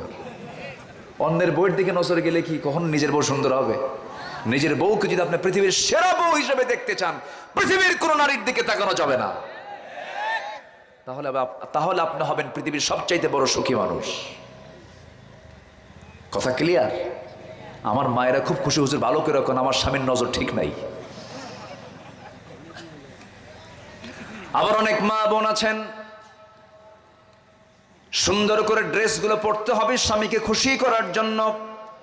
যে মেয়ে তার স্বামীকে সকালবেলা সন্তুষ্ট করবেন, সন্ধ্যা পর্যন্ত ফেরেশতারা তার জন্য দোয়া করবেন। এই জন্য মাদের দায়িত্ব হলো সুন্দর পোশাক আশাক পরে, সুন্দর করে সাজগুজ করে কাকে খুশি করা? আসতে কয় আরো জোরে কন, স্বামীকে সন্তুষ্ট করা। কিন্তু মেয়েরা স্বামীর সামনে সাজে না মার্কেটে গিয়া সাজে? কারে দেখায়? হ্যাঁ, মেয়েরা সাজগুজ করে ঘর থেকে বের হলো, প্রথমে চললো রিক্সায়। রিক্সাওয়ালা চাচার বয়স 70 বছর, আর মনে মনে কয় হারে যৌবন যদি থাকতো রে আমার। কথা বলছেন? নজরে চলে গেছে, এই যে আপনি রোগ সৃষ্টি করে দিলেন, ওই বুড়া চাচার রোগটা পয়দা আপনি করে দিলেন। রিক্সা থেকে নামলো, রিক্সা থেকে নেমে সেন্ট একখান মাখায়া, চুলটা ছেড়ে দিয়া, হাই হিল পরে, আশকারা মাস্কারা লাগায়া, সেন্ট লাগায়া মার্কেটের মধ্যে ঢোকে। যুবকরা যখন মেয়েটার দিকে তাকায়, একে অপরকে দিকে তাকায় তাকায় বলে আর বলে গেল রে গেল, মাল গেল। এই যে নোংরামিগুলো শুরু হয়ে গেল। যদিও কথাগুলো শুনতে একটু খারাপ লাগতেছে, হয়তো কথাগুলো শুনতে আপনার কাছে কেমন যেন দৃষ্টিকটু মনে হচ্ছে, কিন্তু এমন জাতীয় শব্দ চয়ন আছে না নাই? আসতে বলবেন না আছে না নাই? তাহলে এই ক্ষেত্রে শুধু পুরুষ দায়ী না নারীরাও দায়ী? নারীদের দোষ আছে না নাই? শুধু পুরুষ নির্যাতন হয় না নারীও নির্যাতন হয়? নারীও নির্যাতন হয়, পুরুষও নির্যাতন হয়। কিন্তু আমার দেশের মামলা যত আছে সব পুরুষ নির্যাতন না নারী নির্যাতন? বলেন বলেন, মামলা হয় কিসের নির্যাতনের? পুরুষ নির্যাতনের না নারী নির্যাতন?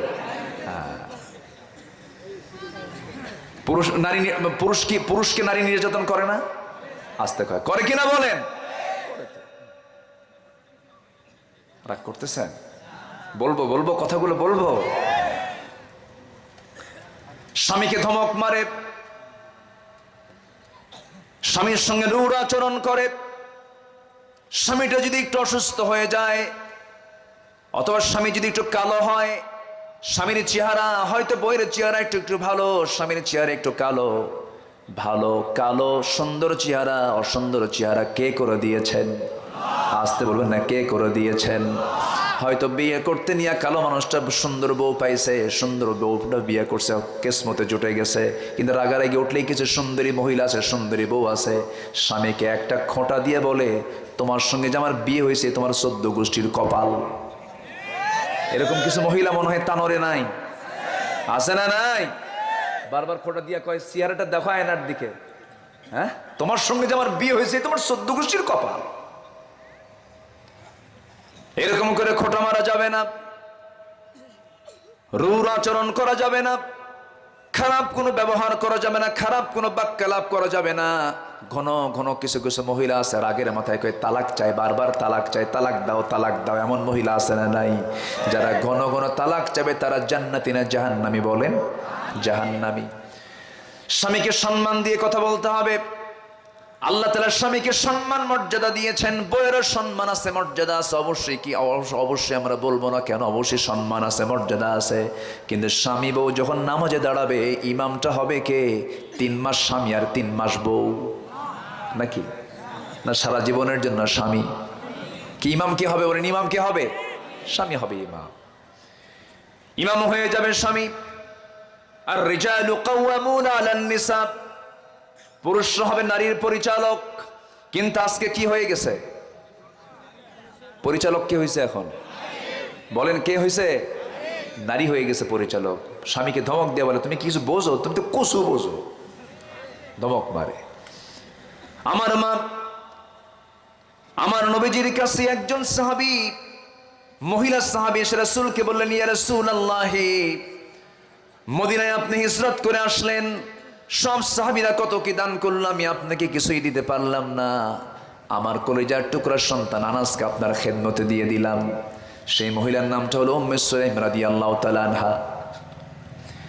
তার কলিজার টুকরার সন্তান আনাস বিন মালিকের বাবা মালিক যখন দুনিয়া থেকে বিদায় হয়ে গেছে, উম্মে সুলাইমকে একজন বিয়ের প্রস্তাব দিয়ে দিল, তালহা তার নাম।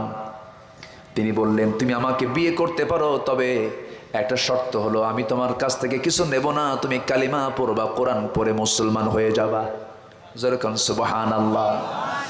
ইসলাম কবুল করলেন, মুসলমান হয়ে গেলেন। আল্লাহ তাআলা তাদের ঔরসে একটা সন্তান দিয়ে দিলেন।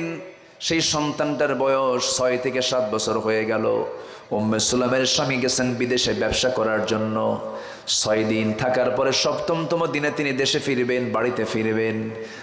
7ম দিন সকালবেলা উম্মে সুলাইম দেখতে পেলেন তার একমাত্র কলিজার টুকরা সন্তানটা সকালবেলা আছে, সন্তান লাশ হয়ে পড়ে আছে। কিন্তু স্বামীটা 7 দিনের মাথায় তিনি বাড়িতে আসবেন। সন্তান মৃত্যুবরণ করেছে এমন কথা যদি স্বামীর কানে আগিয়ে চলে যায়, স্বামীটা কষ্ট পাবেন মনে করে সন্তান মৃত্যুর কথা কাউকে না বলে সন্তান মৃত্যুর তথ্য গোপন করলেন। সন্তানটাকে আস্তে করে গোসল করায়া দিয়া আস্তে করে পাশের ঘরে চাদর মুড়ি দিয়ে তাকে শোয়া রাখলেন। স্বামী আমার আগে আসুক। বিকেলবেলা আসলেন স্বামী, দরজায় নক করলেন, দরজা খুলে গেল, সালাম বিনিময় হলো। স্বামী তার স্ত্রীকে বলছে আমার স্বামী, আমার স্ত্রী তুমি আমার কেমন আছো বলো। খুব ভালো আছি। আমার কলিজার টুকরা সন্তানটা কেমন আছে? আপনার সন্তানটা আগের চাইতে আরো বেশি আরামে আছে। বুঝতে দিলেন না সন্তান মারা গেছে। কিতাবের মধ্যে আসছি উম্মে সুলাইম তার স্বামীকে সন্তুষ্ট করার জন্য তার সঙ্গে চিত্ত বিনোদন করলেন, সহবাস হয়ে গেল। দীর্ঘ সময় যখন ঘরে সময়টা পার করছেন, স্বামী বলছেন আমার স্ত্রী অনেকক্ষণ সময় হয়ে গেল, ঘরের মধ্যে আমার সন্তানের কোনো আনাগোনা পাচ্ছি না, আমি আমার সন্তান কোথায় বেড়াতে গেছে, আমার সন্তানটা কোথায় গেল বলো। চোখের দিকে তাকায় দেখেন উম্মে সুলাইমের চক্ষু বেয়ে টপ টপ করে পানি পড়ছে। বুঝতে আর দেরি হলো না। এবার স্বামী বলছে আমার স্ত্রী তোমার চোখের পানি প্রমাণ করছে আমার সন্তানের কোনো বিপদ হয়ে গেছে। এবার বলছে আমার স্বামী গো মন খারাপ করবেন না, আপনার সন্তানটা এমন দেশে বেড়াতে গেছে যে দেশ থেকে মানুষ আর কোনোদিন ফিরে আসে না। সঙ্গে সঙ্গে স্বামী বলছে আমার স্ত্রী উম্মে সুলাইম আমার সঙ্গে তুমি এমন আচরণ করলে কেন? আমাকে তো আগেই বলতে পারতে। আমি একটু মনক্ষুণ্ণ হলাম, নবীর কাছে গিয়ে তোমার কথা আমি বলবো, রাসূল দেখি কি বিচার করেন। নবীর কাছে গিয়ে বলছেন ইয়া রাসূলুল্লাহ আমার স্ত্রী আমার সঙ্গে এমন আচরণ করলো কেন, সন্তান মৃত্যুর তথ্য কেন গোপন করলো, আমার নাপাকি হওয়ার পূর্বে কেন সে আমাকে বলল না। আমার রাসূল বলছেন, ও আমার সাহাবী, আমার প্রাণ প্রিয় সাহাবী উম্মে সুলাইম গতকাল তোমার খুশির জন্য, স্বামীর সন্তুষ্টির জন্য যে পরিমাণ ধৈর্যের পরিচয় দিয়েছে, উম্মে সুলাইম তার গোটা জিন্দেগীর শ্রেষ্ঠ আমল গতকালকে সে করে ফেলেছে। যেরকম সুবহানাল্লাহ। আমার মা, আমি বুঝাচ্ছি শুধু যে স্বামীর দাম তা না, স্বামীর তো মর্যাদা আছে, আপনারও মর্যাদা আছে, কিন্তু আপনার তো আনুগত্যটা করতে হবে। আপনি সুন্দরী মানুষ, বোরকা পরে আপনি বাইরে বের হন, আপনার সৌন্দর্য কাউকে দেখাবেন না, কোনো সমস্যা নাই। কিন্তু আপনি একজনের বউ, আপনি বেহায়া হয়ে বাইরে বের হচ্ছেন, সমাজটা নাপাক করে ফেলছেন। শুধু আপনি নিজে নাপাক নন, আপনি সবাইকে নাপাক করে ফেলছেন, ঠিক কিনা? আস্তে কোন কোন চলে কোন, ঠিক কিনা? অনেক হাজি সাহেব আছে মেয়েকে উলঙ্গ করে ঘুরে বেড়ায়, আছে না নাই? আপনি কিসের হজ এটা? আবার কিছু কিছু লোক আছে বউকে সুন্দর করে সাজগুজ করে বাইরে বের করে ঘুরে বেড়ায়, আবার ফেসবুকে ছবি তুলে বইয়ের ছবি পোস্ট করে বলে, প্রিয় বন্ধুরা আসুন আমার বউটাকে জামাতের সাথে দেখি। যেরকম নাউজুবিল্লাহ, যেরকম নাউজুবিল্লাহ। এগুলো করা যাবে? এগুলো করা যাবে না। কষ্ট পাচ্ছেন নাকি আপনারা? আমার ভাইয়েরা, তাহলে রাসূল বললেন, ও আমার সাহাবীরা, তোমরা আমার কাছে 6টা জিনিসের ওয়াদা করো, আমি তোমাদেরকে জান্নাতের ওয়াদা করছি। নাম্বার 1 হলো, যখন আমরা কথা বলবো, কি কথা বলবো বলেন? জোরে জোরে জোরে জোরে বলেন। সত্য কথা বলবো। ওয়াদা করলে তুই ভঙ্গ করবো না, রক্ষা করব? রক্ষা করব। নাম্বার 3 হলো, তোমাদের কাছে কোনো আমানত আসলে এবারে সে আমানতটা তোমরা রক্ষা করবে। নাম্বার 4 হলো, তোমরা তোমাদের সতীত্বের হেফাজত করবে। নাম্বার 5 হলো, তোমাদের দৃষ্টিকে সংযত রাখবে, পরনারীর দিকে তাকাবে না, পরপুরুষের দিকে তাকাবে না। প্রথম নজরটা হঠাৎ করে দিয়েছ, যদি হঠাৎ করে নজরটা যায়, আল্লাহ পাক তোমার সেই নজরটা তুমি যদি ঘুরায় নাও, আল্লাহ পাক তোমাকে মাফ করে দিবেন, কোনো গুনাহ লিখবেন না। প্রথম নজর মাফ, দ্বিতীয় নজরটা পাপ। অনেক দিন আগে, 15 বছর আগের হবে, কুড়িগ্রাম এক মাহফিল, বললাম প্রথম নজর পাপ, প্রথম নজর মাফ, দ্বিতীয় নজর পাপ, দ্বিতীয়বার তাকালেই গুনাহ হয়ে যাবে। এক যুবক দাঁড়ায় থেকে বলে, হুজুর প্রথম নজর যেহেতু পাপ হবে না, তাহলে প্রথম নজরই 1 ঘন্টা তাকায় যদি থাকে, যেরকম নাউজুবিল্লাহ, তাকানো যাবে না, নোংরামি করা যাবে না। নিজের বউকে সুন্দর করে বুঝাই দিতে হবে, পর্দার বিষয়টা খেয়াল রাখতে হবে। এই দৃষ্টি সংযত রাখার দায়িত্ব বান্দা, যার চোখ আল্লাহ তাআলা দিয়েছেন তাকে সংযত করতে হবে। ইয়াগুদ্দু মিন আবসারিহিম, আল্লাহ তাআলা পুরুষকেও বলেছেন দৃষ্টিকে সংযত করো। মুসার নাম সবাই শুনেছেন। মুসা আলাইহিস সালাতু ওয়াস সালাম ছিলেন একজন বড় পয়গম্বর, আল্লাহ তাআলা তাকে অনেক সম্মান দিয়েছেন। এই পৃথিবীতে একজন নবীর সঙ্গে আল্লাহ ডাইরেক্ট কথা বলেছেন, তার নাম কি বলেন? জোরে বলেন, তার নাম কি? ওয়া কাল্লামাল্লাহু মূসা তাকলিমা, আল্লাহর সঙ্গে তার ডাইরেক্ট কথা হতো। খুব দামি নবী ছিলেন, খুব মুহাব্বতের নবী ছিলেন, আল্লাহর সঙ্গে তিনি ডাইরেক্ট কথা বলতেন। খুব রাগী নবী ছিলেন, খুব মেজাজি নবী ছিলেন, কারণ মেজাজ না যদি শক্ত হতো ফেরাউনকে দমন করা যেত না। ফেরাউনকে দমন করার জন্য যে মেজাজ দরকার, সেই মেজাজ আল্লাহ তাআলা মূসাকে দিয়েছেন। যেরকম সুবহানাল্লাহ। খুব রাগ ছিল, তার দৃষ্টি কেমন সংযত ছিল, জাস্ট একটু বোঝানোর জন্য আমি তার ইতিহাসের দিকে একটু যাচ্ছি, আবার ফিরে আসবো। আমাকে সময় দিচ্ছেন তো নাকি? আমার তো উঠায় দিতে দিতে খুব দেরি করে ফেলছেন, তাই না? খুব খুশি আমি আমি আমি অনেকটা আনন্দিত আপনাদেরকে পেয়ে। কেন জানেন? এত রাতে বসে আছেন, কোনো লোক উঠতেছেন না। এটা একটা রেকর্ড না? দেখেন তো, বলি আলহামদুলিল্লাহ। কতক্ষণ থাকবেন আপনারা? কতক্ষণ থাকবেন? সারা রাত? সারা রাত থাকবেন আপনারা? সবাই থাকতে রাজি আছেন? আচ্ছা, সবাই থাকবেন, আমি চলে যাব। তাহলে তো হলো না, ইমাম ছাড়া তো আর কাম হয় না, তাই না? ইমাম তো লাগবেই। দেখি আর কিছু সময় আমি মাদেরকে একটু শোনাচ্ছি কিছু কথা। মাদের শোনানোর দরকার আছে না বলেন তো? মা যদি ঠিক হয়, পেট যদি ঠিক হয়, সমাজ ঠিক হয়ে যায়। আমরা তো মার পেটে থাকি, মার পেটটা ঠিক হওয়ার দরকার আছে না নাই? আল্লাহ তুমি এলাকার মাদেরকে খাদিজা বানায় দাও, আম্মা জান আয়েশা বানায় দাও, সুমাইয়া বানায় দাও, রহিমা বানায় দাও। কিন্তু মেয়েরা টেলিভিশন কম দেখে না বেশি দেখে? বেশি দেখে, খুব দেখে। তাও দেশি কোনো সিরিয়াল না, সব কি সিরিয়াল? হ্যাঁ, কলকাতা। হ্যাঁ, ও মোবাইলও দেখে। হ্যাঁ, মোবাইল তো মাশাআল্লাহ এটা খুব বরকতি জিনিস। মোবাইল যে কত সংসার যে নিয়ে গেছে, কে কার কোথায় চলে গেছে আল্লাহ জানে। এটা যে কত সংসার ভেঙে চুরমার করে দিয়েছে। মাহফিল ছিল আমার চুয়াডাঙ্গা, এক মুরব্বী আমার কাছে এসে দোয়া চাই, হুজুর মেয়েকে ঠাকুরগা বিয়ে দিছি, এটা দোয়া করবেন। ঠাকুরগা বিয়ে দিলেন কেন? এত 250 মাইল 300 মাইল দূরে। ঘটককে? হুজুর মোবাইল। ঘটককে মোবাইল কিনে দিলেন কেন? হুজুর সায়েন্সে পড়ে, অনলাইনে ক্লাস, অনলাইনে ক্লাসের জন্য মোবাইল কিনে দিতে বাধ্য। দিলাম কিনে, অনলাইনে ক্লাস করুক, কিন্তু এই যে আরেকটা লাইন খুলছে তা তো জানি না। এই আকাম কুকামগুলো করতেছে। যুবকরা কোনো গেমস দেখবা না, ছোট বাচ্চারা কোনো গেমস, বাচ্চার আব্বারা তাদেরকে বলছি কোনো বাচ্চার হাতে গেমস উঠায় দিবেন না, এগুলো আসক্তি। আমি মনে করি গাঁজা, মদ, আফিম যতটুকু না নেশা, তার চাইতে বড় নেশা কোনো অংশ কম না এই ডিভাইসগুলো। এক যুবক সেদিন মোবাইল হারায় ফেলছে, হারায় ফেলে কয়, হুজুর আমি মোবাইল হারায় বিধবা হয়ে গেছে। কি হয়েছে? বিধবা হয়েছে। চরম ভয়ঙ্কর এগুলো। আল্লাহ তাআলা এই সমস্ত মিস ইউজ থেকে, এই ডিভাইসের মিস ইউজ থেকে যুব সমাজকে আল্লাহ হেফাজত করুন। জোরে বলি আমিন। কোন নবীর নাম যেন বলতেছিলাম যে আল্লাহর সঙ্গে কথা বলতেন? এই নবীর নাম না নিলে ওয়াজি হয় না, জানেন? ঠিক আছে না? এই নবীর নামটা আল্লাহ তাআলা নিজেও কোরআনটা সাজিয়েছেন মুসার নাম দিয়ে, ঘন ঘন আল্লাহু আকবার বলেন। প্রায় জায়গায় মুসার এক্সাম্পল ছাড়া আল্লাহর ওয়াজ খুব কম। আল্লাহু আকবার বলেন।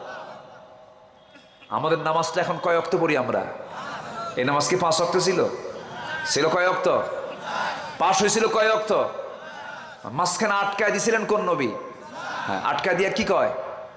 কমান, নামাজ কমান, কাম হবে না। আপনি নবী বড় হতে পারেন, কিন্তু আমি তো আগের নবী, আমি বুঝি পাবলিক কি করবে। আপনি যান আল্লাহর কাছে।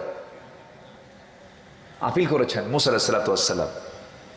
আল্লাহ বললেন, আমার হাবিব, আমার মুসা যা বলে তা করে ছাড়ে। বুঝতে পারছে কি চায় সে। 50 লাগবে না, ডান পাশে শূন্যবাদ, 5 ওয়াক্ত আপনার উম্মত নামাজ পড়বে, 50 ওয়াক্তের সমান সব আমি দিয়ে দেব। মুসা কিন্তু কম দরের নবী না, আল্লাহ তাআলা অনেক সম্মান দিয়েছেন। আল্লাহু আকবার বলেন। ফেরাউনকে মোকাবেলা করা কি এই সেই কম কথা নাকি? বলেন, ফেরাউনকে মোকাবেলা করা এই সেই কথা না।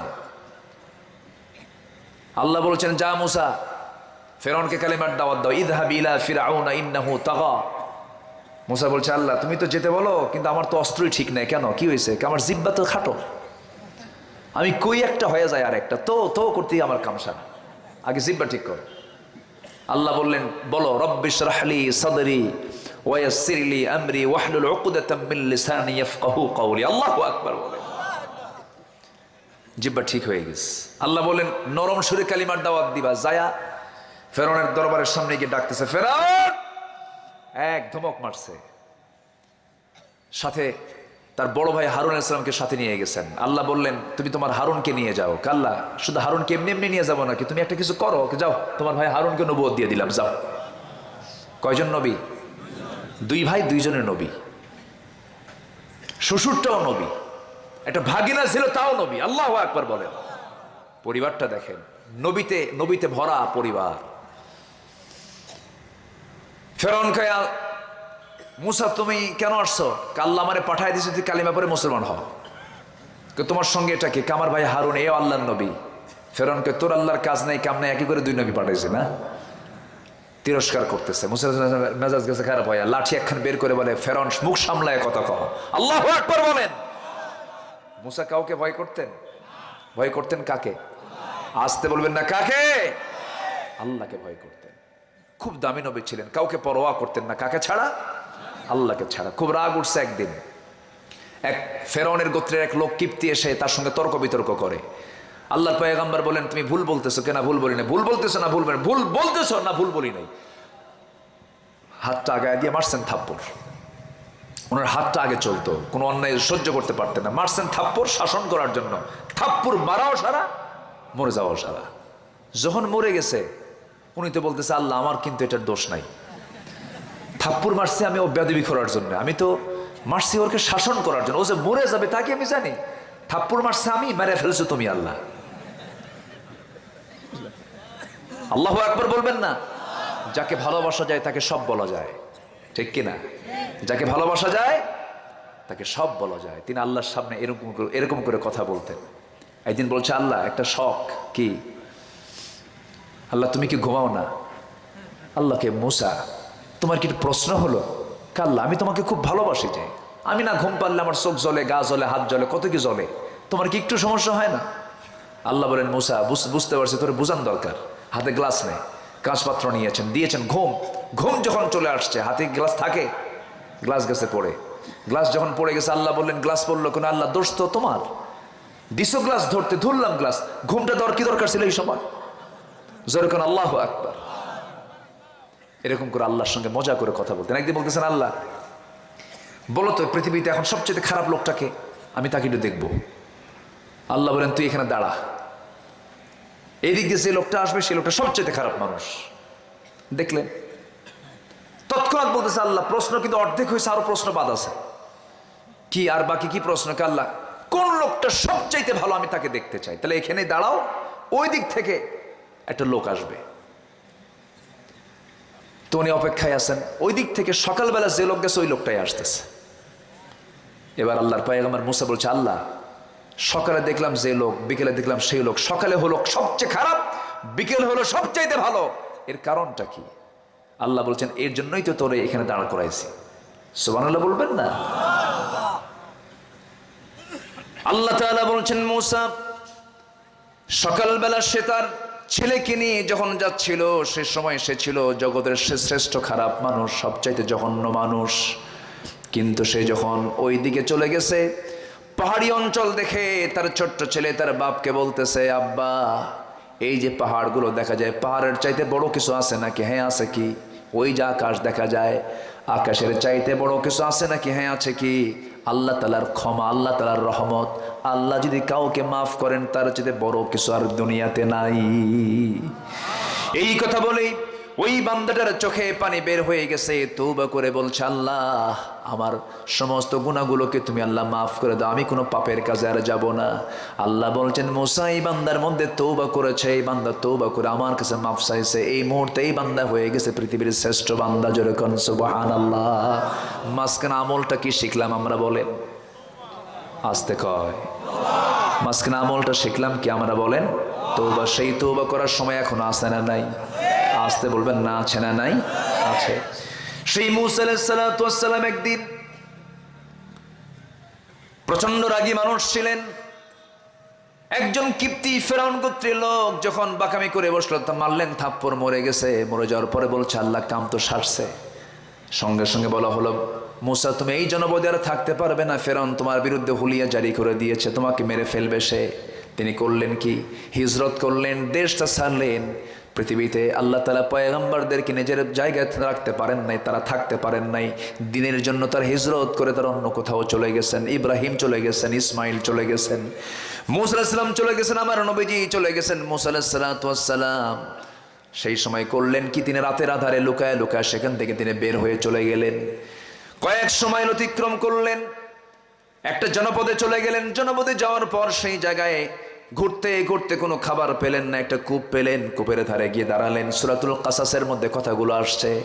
সে জায়গায় গিয়ে ঘুরতে ঘুরতে গিয়ে দেখলেন একটা কূপ, কূপের ধারে গিয়ে দেখলেন পানি পাওয়া যাচ্ছে মনে হয়, পানিটা পান করলেন, তৃষ্ণা দূর করলেন। হঠাৎ করে দেখতে পেলেন দুজন নারী সামনের দিকে হেঁটে হেঁটে আসতেছে, হাতে বালতি নিয়া। এই সময় মুসা আলাইহিস সালাম মনে মনে চিন্তা করছেন এই নারীগুলোর উদ্দেশ্য কি, নারীগুলো কি চায়। দেখেন মানুষের কল্যাণেও কিন্তু নারীর পাশে দাঁড়ানো যায়, কিন্তু পর্দার রক্ষা করার দরকার আছে না নাই বলেন? আছে। আল্লাহর পয়গম্বর মুসা এই নারীদের পাশে দাঁড়ালেন সহযোগিতা করার জন্য। আবার ওই দিকে ইউসুফ আলাইহিস সালাম জুলাইখা থেকে বাঁচার জন্য তিনি জিহাদ করে দরজাতে মারলেন দৌড়। আল্লাহু আকবার বলেন। আমার বন্ধুগণ মুসা আলাইহিস সালাম দুই নারীকে দেখে ভাবলেন মনে হয় তাদের কোনো বেকায়দা হয়েছে। এবার তিনি বললেন, গিয়ে প্রশ্ন করলেন, কি সমস্যা তোমাদের বলো।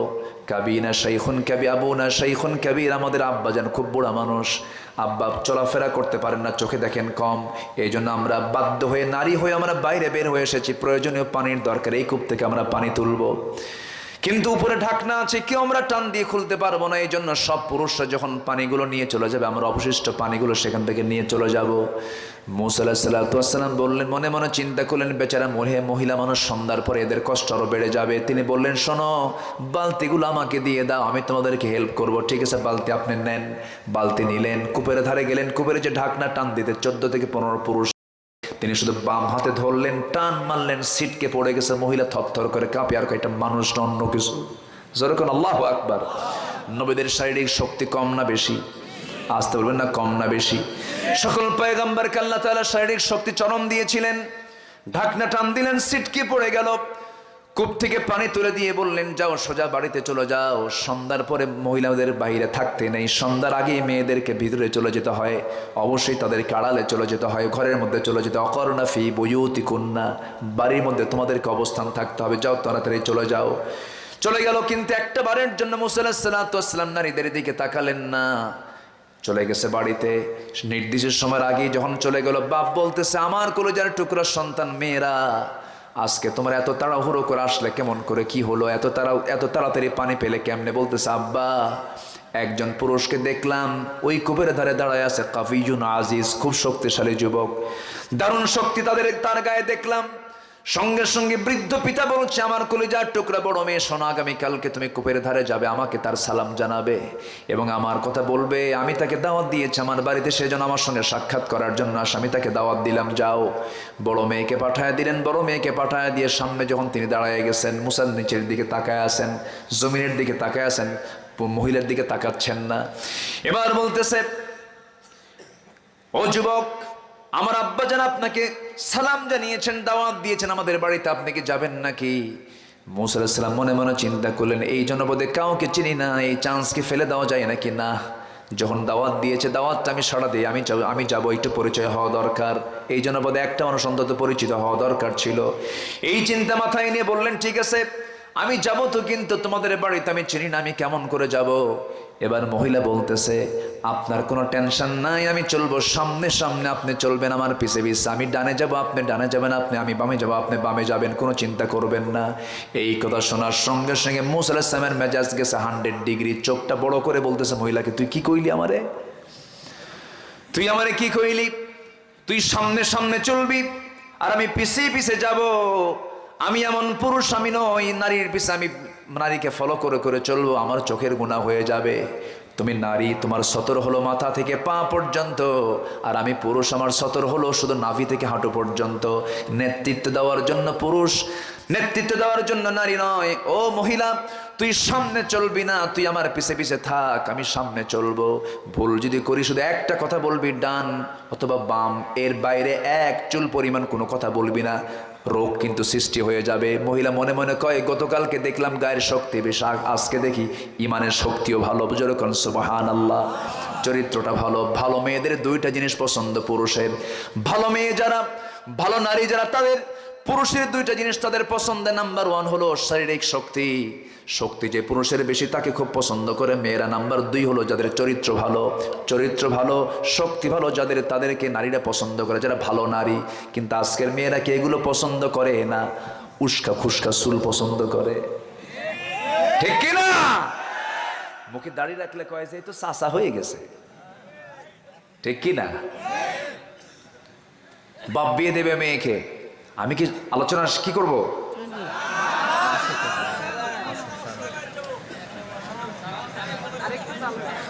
আরেকটু চালাবো না, দেখা যাক ইনশাআল্লাহ। আজকের মেয়েরা দাড়ি পছন্দ করে। আচ্ছা, দাড়ি কি পুরুষের মুখে থাকে না নারীর মুখে থাকে? যে পুরুষের মুখে দাড়ি নাই সেই পুরুষটা কি পুরুষের সুরতে আছে না নারীর সুরতে আছে? কি রাগ করতেছেন নাকি আপনারা? রাগ করতেছেন? রাগ করা যাবে না, দাড়ি রাখা ওয়াজিব। দাড়ি রাখা কি? রাগ করেন না, দাড়ি রাখা কি ওয়াজিব। বলেছেন মুহাম্মদ সাল্লাল্লাহু আলাইহি ওয়াসাল্লাম। দাড়ি কাটা ছাটা যাবে না। মেডিকেল সায়েন্স বলছে যদি কেউ ঘন ঘন দাড়ি কাটে স্কিন ক্যান্সার হতে পারে। যদি কেউ দাড়ি কাটে তার চোখের জ্যোতি নষ্ট হয়ে যেতে পারে। রাসূল তো এমনি বলেননি। রাসূলের যে সুন্নাহ, সেই সুন্নাহর সাথে বিজ্ঞানের সম্পর্ক আছে না নাই? যেটাই সুন্নাহ সেটাই কল্যাণ, যেটা সুন্নাহ নয় সেটা কল্যাণ নয়। দাড়ি শুধু এক নবী রাখেন নাই, আদম থেকে নিয়ে আমার রাসূল পর্যন্ত সমস্ত নবীর সুন্নাহ হলো দাড়ি রাখা। আল্লাহু আকবার বলে। শুধু সুন্নাতুর রাসূল না, সুন্নাতুল আম্বিয়া, সব নবীর সুন্নাহ। দাড়ি রাখবেন না কেন? কি প্রবলেম? দাড়ি রাখতে গিয়ে যদি চাকরি না হয়, সেই চাকরি কি করি? জুতা মারি। ওই চাকরি আমার করার দরকার নাই, ঠিক কি না? বাঁচবো কয়দিন আমি? রিজিকের ফয়সালা কার? রিজিকের ফয়সালা কার? যে সমস্ত কর্মকর্তারা ক্ষমতার জায়গায় বসে শর্ত জড়িয়ে দেন, কন্ডিশন হলো দাড়ি রেখেই কাজ করা যাবে না, মরে দেখ নবীর সুপারিশ তোদের কপালে জুটবে না।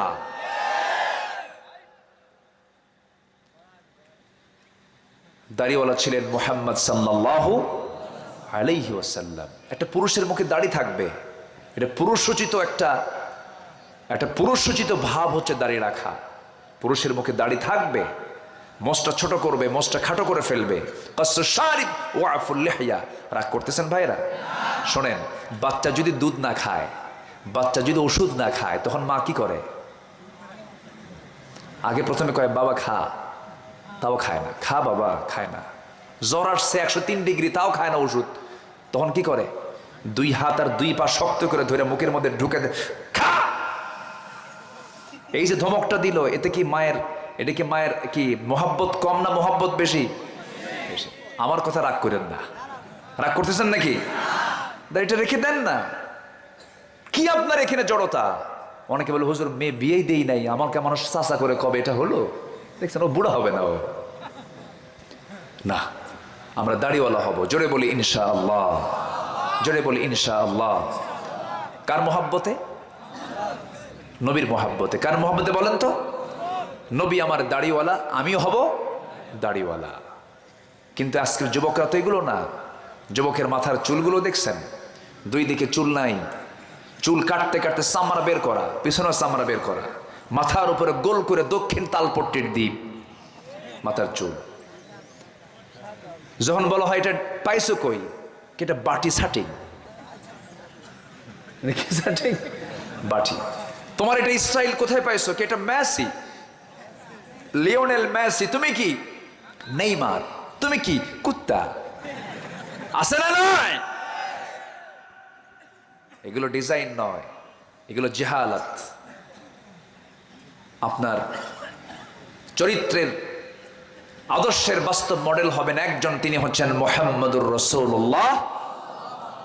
চেতনায় তাকে রাখতে হবে, ভাবনায় তাকে রাখতে হবে। রাসূল আমার কেমন করে দাঁড়িয়ে রেখেছেন, আমি ওরকম করে রাখবো। রাসূল কেমন করে হেসেছেন, আমি তেমন করে হাসবো। খেয়েছেন কেমন করে, আমি তেমন করে খাবো। আখলাকুন নবী, নবীর আখলাক ভিতরে না আসা পর্যন্ত ঈমান পাকা হতে পারে না। নবীর আখলাকটা আসতে হবে। সম্মানিত ভাইয়েরা, যুবকরা পোশাক টোশাক ঠিক করো, কাপড় চোপড়ও ঠিক নাই। নতুন প্যান্ট কিনে আনে, নতুন প্যান্ট, মনে হয় ইঁদুর কেটে রাখছে, ইঁদুর কাটা প্যান্ট, ঠিক কিনা? মানে প্যান্ট কাটা ফাটা কেমন জানেন? হাঁটুতেই ফাটা। কোথায় ফাটা?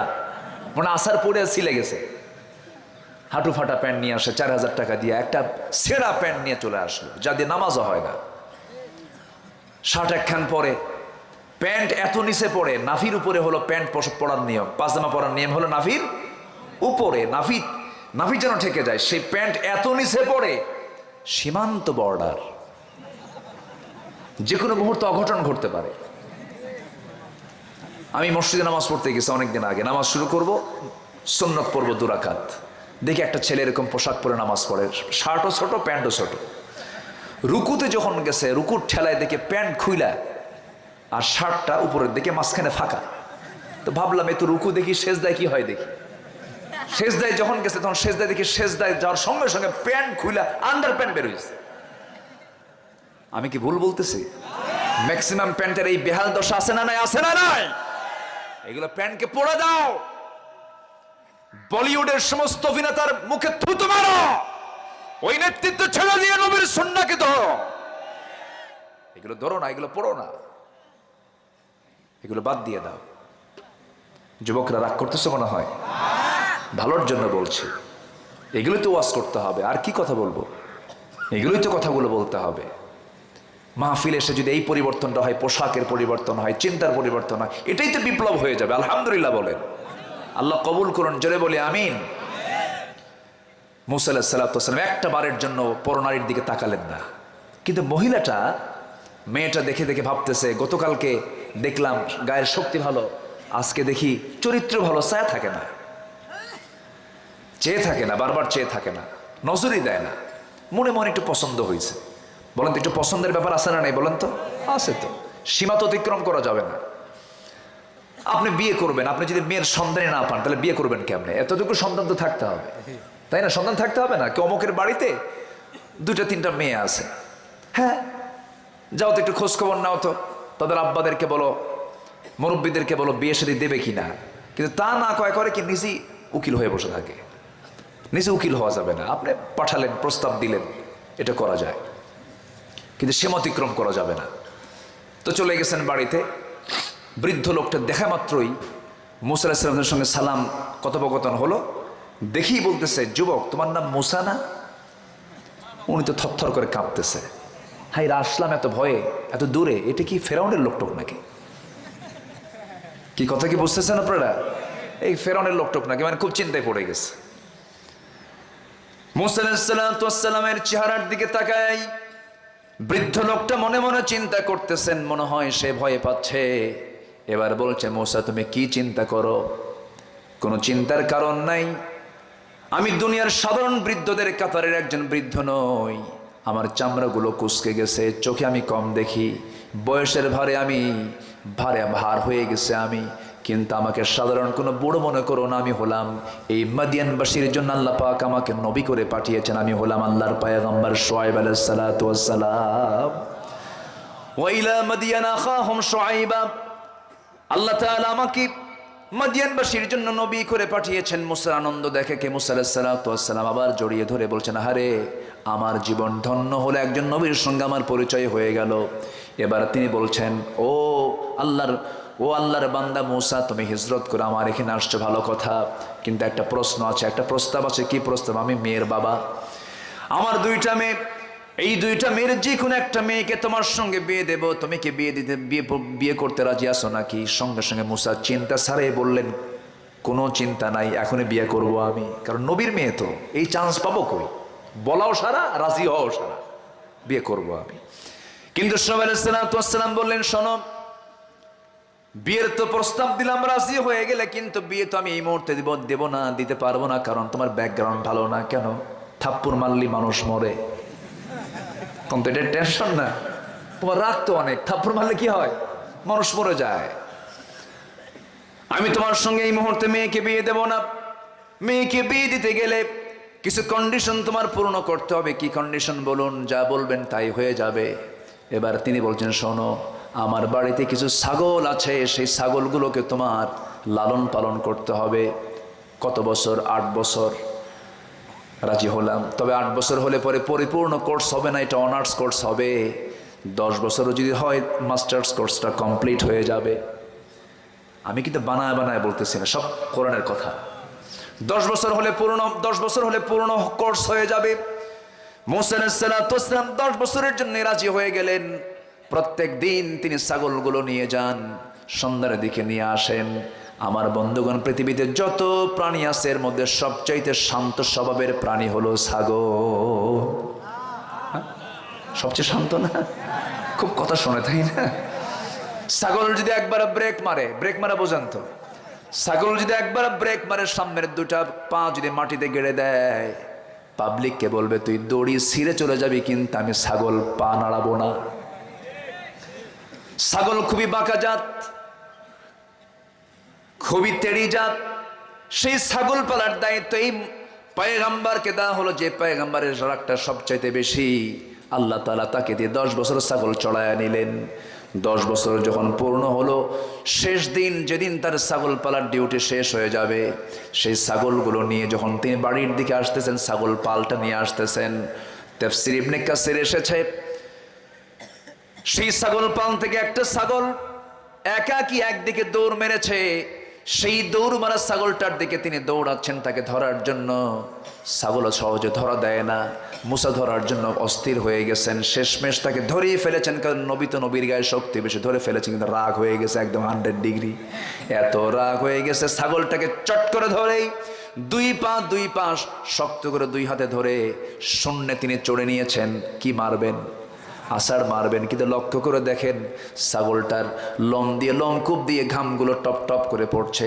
চোখে মুখে তার দারুণ ভয়ে সাপ, ভয়ের চিত্র দেখা যাচ্ছে, ভয়ের চেহারা হয়ে গেছে, থরথর করে কাঁপতেছে। মুসা আলাইহিস সালাতু ওয়াস সালাম মনে মনে চিন্তা করলেন, ছাগল রে, তোকে আষাঢ় দিয়ে লাভ কি? তুই তো ছাগলই, তোকে মেরে তো কোনো লাভ নাই।